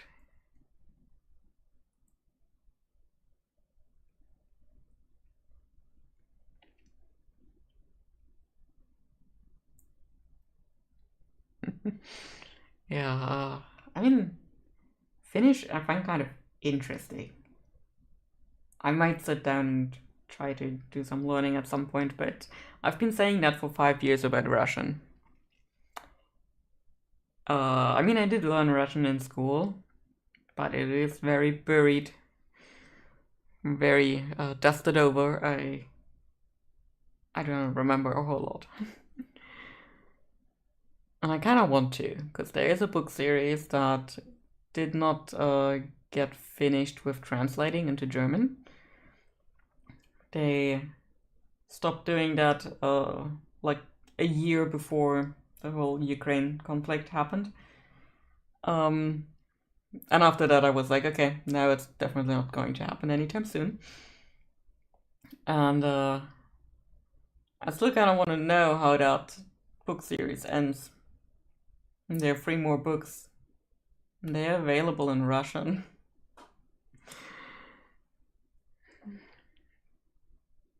But it's been 5 years. I have not made progress. I'm very good at this. Yeah, Finnish is quite different. My old roommate is half Finnish. Ironically, it reminds me of Japanese, but mostly in that it's clear short sounds. If that makes any sense. Yeah, kind of like you probably pronounce it like you would read it. Unlike English, where you have like wood, slut, both has an OOD at the end, and what even is the English language? I mean, it's an amalgamation of a Germanic language mixed with another Germanic language mixed with a Romanic language spoken weirdly, as in French.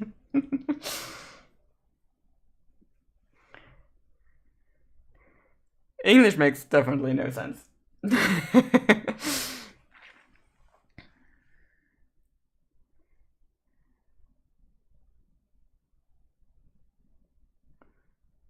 Oh yeah, especially your spelling. Like I think that was when I wrote the script for the last YouTube video, and I had the word maneuver, and my Scrivener is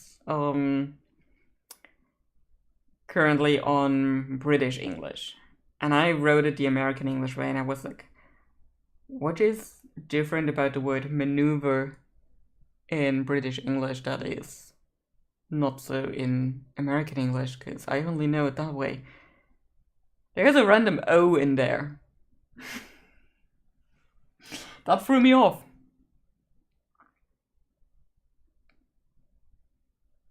It was very weird. Could not wrap my hand around it. But I figured I do not need to be typo free for a YouTube script. I just need to be able to read it off. And make it sound like I'm talking, relatively free speaking, you know.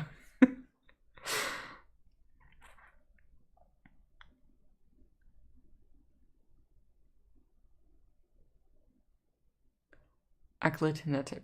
Okay, what is that kind of word? I feel like I should know what it is. I probably know what it is when I see a definition of it. I knew.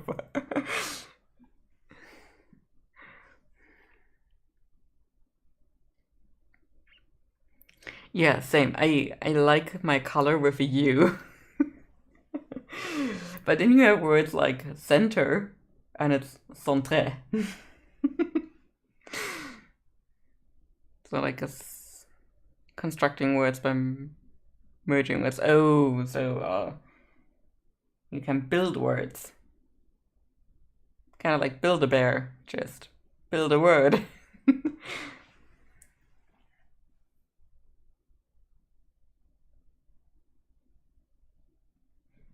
It's a Lego language. No, a Lego language.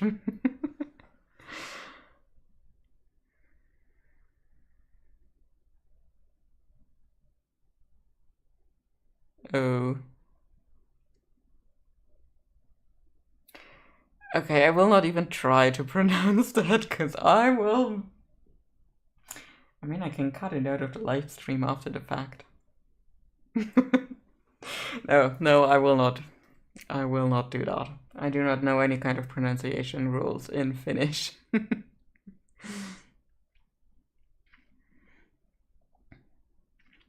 I will run around in the same place with no purpose. I guess the word count in Finnish books is pretty low, which does not mean it is a short book, right? I can kind of guess how to say that, but I don't know what it says. Yeah, I would only say that if I could definitely cut it out of the live stream after, but I'm not sure I can. One word, that's just 80,000 letters. I mean, why not?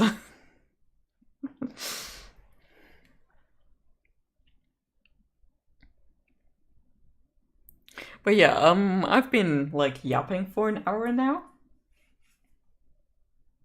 It's already 9 p.m. Oh gosh.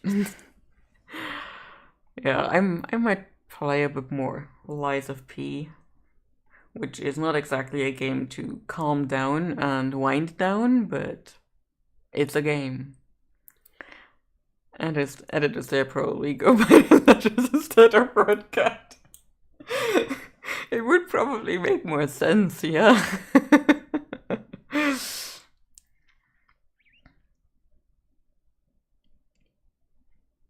Oh god, I don't know. Do not want to think about editors, because I know the price tag that comes with them.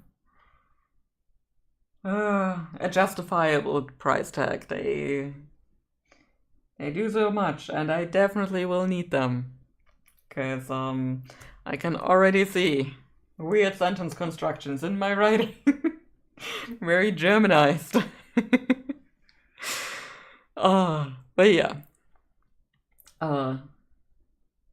Not exactly a wind down game, but I shall be winding down while enjoying the horror of a monster overrun Belle-Epoque cataclysmed city while I'm wandering around there. It's a fun game now that they have an easy mode. I'm not sure if that counts as murder. Like, on the one hand, we have puppets that I'm slashing. I'm a puppet myself. I guess, I don't know, does it count as murder? I guess they can be kind of sentient. And otherwise, we have very mutated people who had a disease called the petrification disease, and the alchemist people there tried to cure them. They wanted to make them better, and now we have a lot of monsters in the city of Krat. Is it this by the Flash Wound game? It's a Souls-like, technically speaking.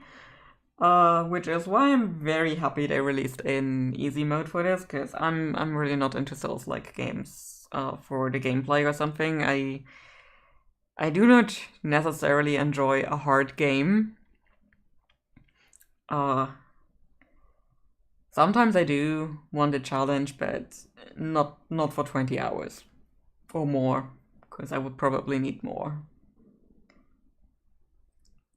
I enjoy having a medium challenge sometimes.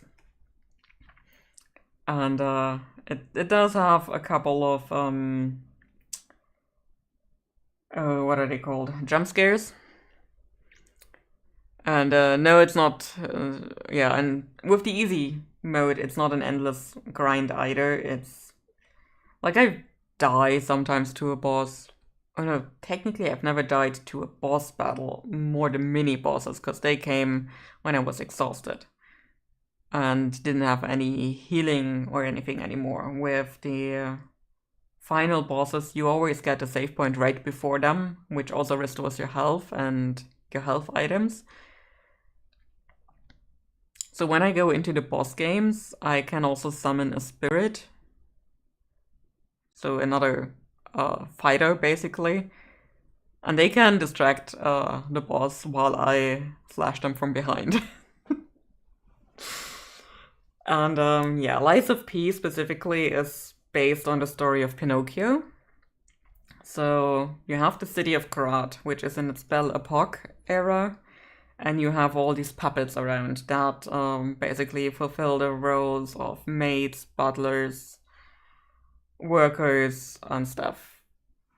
And it has made the life for the people of Karat a bit easier. But then came the petrification disease, and shortly after there was a puppet frenzy. And the puppets that technically weren't allowed to harm humans and have to obey humans, they call that the Great Covenant, but it's basically kind of like the free rules for robots in iRobot.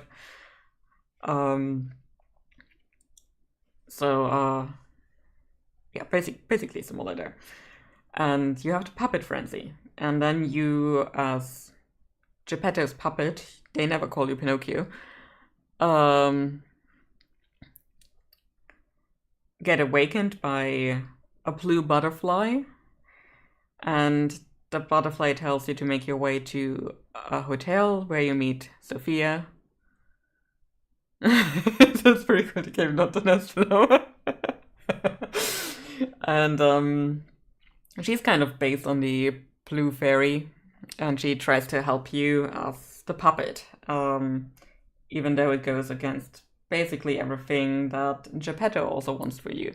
So first you kind of need to find Geppetto again, and he always tells you you're such a good boy and you should stay a good boy for him and everything, and it's kind of creepy how he talks. And from what I've seen, I think the creepy is not at an end from him.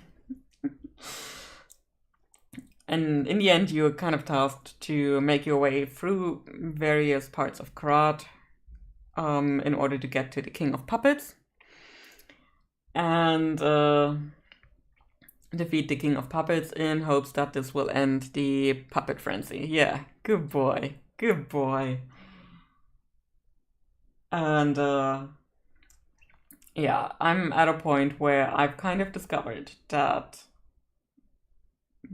Geppetto's puppet, the Pinocchio puppet basically, apparently looks very close to what Geppetto's son looked like, who died, I think?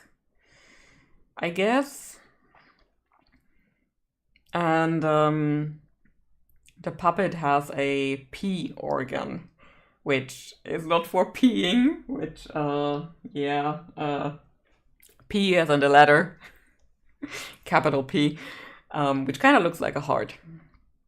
And it's very steampunky, mechanized thing.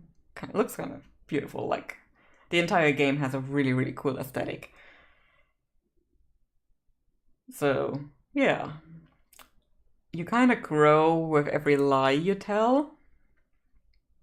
Like, it's very early on. In order to get into the hotel, you need to deceive the hotel the defense mechanism by saying you're human and not a puppet, because puppets are not allowed. And most puppets are not able to lie. And the more you lie, the more human you get at this point. And then also very early on, there is a woman in a window. Like, you don't really see a lot of NPCs standing around in the streets because overrun with frenzied puppets and monsters. So sometimes you see them behind a half-opened window or something, and they want something. You basically have some side quests that way. And like, there's a woman who suffers from the petrification disease and says her eyes will soon not be able to open again, and she would very much like to hold her daughter one more time, but her family took her daughter away in order to keep her safe and everything, and she asks you to bring her daughter to her. And as you progress further, you get to that point where she said that her family brought the daughter, and you only see corpses there, so no live daughter anymore. But there is the body of a small puppet, like, you know, the kinds of puppet we give girls these days. And you bring that back to her, and she's just so happy because she's so delirious. She's so close to death. She just wants the feeling of holding something that resembles her daughter for comfort. And you just basically gaslight her into thinking that is her daughter. But she's happy about that in that moment. It gives her comfort, and that's why you lie. And the more you lie, the more human you get.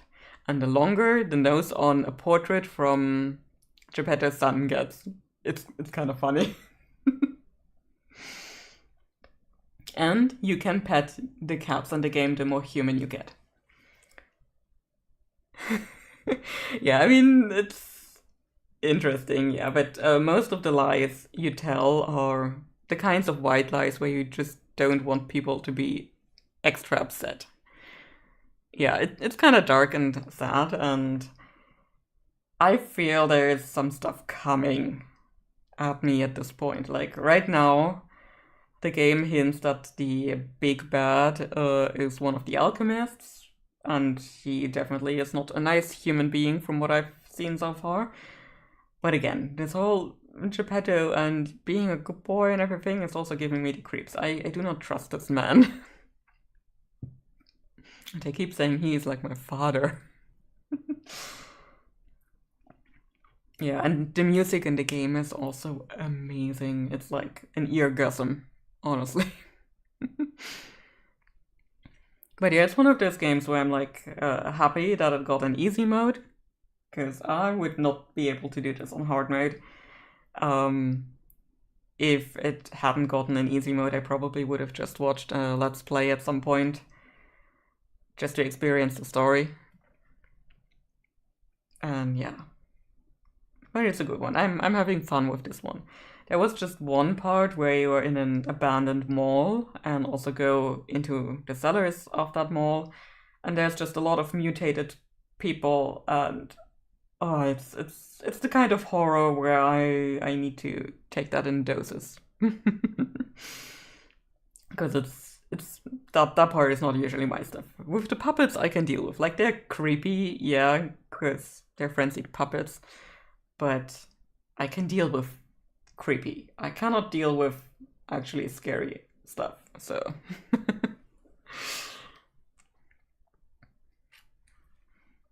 But I'm enjoying myself with the game. Which is to say, I talked another 10 minutes. Okay, let me just switch this over to ending, because we've been yapping a lot here. There we go. Switched over to ending. You know, I'm just noticing that my playlist also ended like an hour ago. But yeah, thanks for keeping me company today while I did some sketchbooking. And yeah, it was a fun time. I'm glad I did stream today, because in the middle of the week I was like, maybe not this week again, but also if I push that away for too long, I get very scared of starting streaming again. So yeah, I enjoyed it. And Arno heard me ending the stream, now he wants attention too. So yeah, thanks for keeping me company, and I think, yeah, next week should be another regular stream. So, until then, have a good one. Bye bye.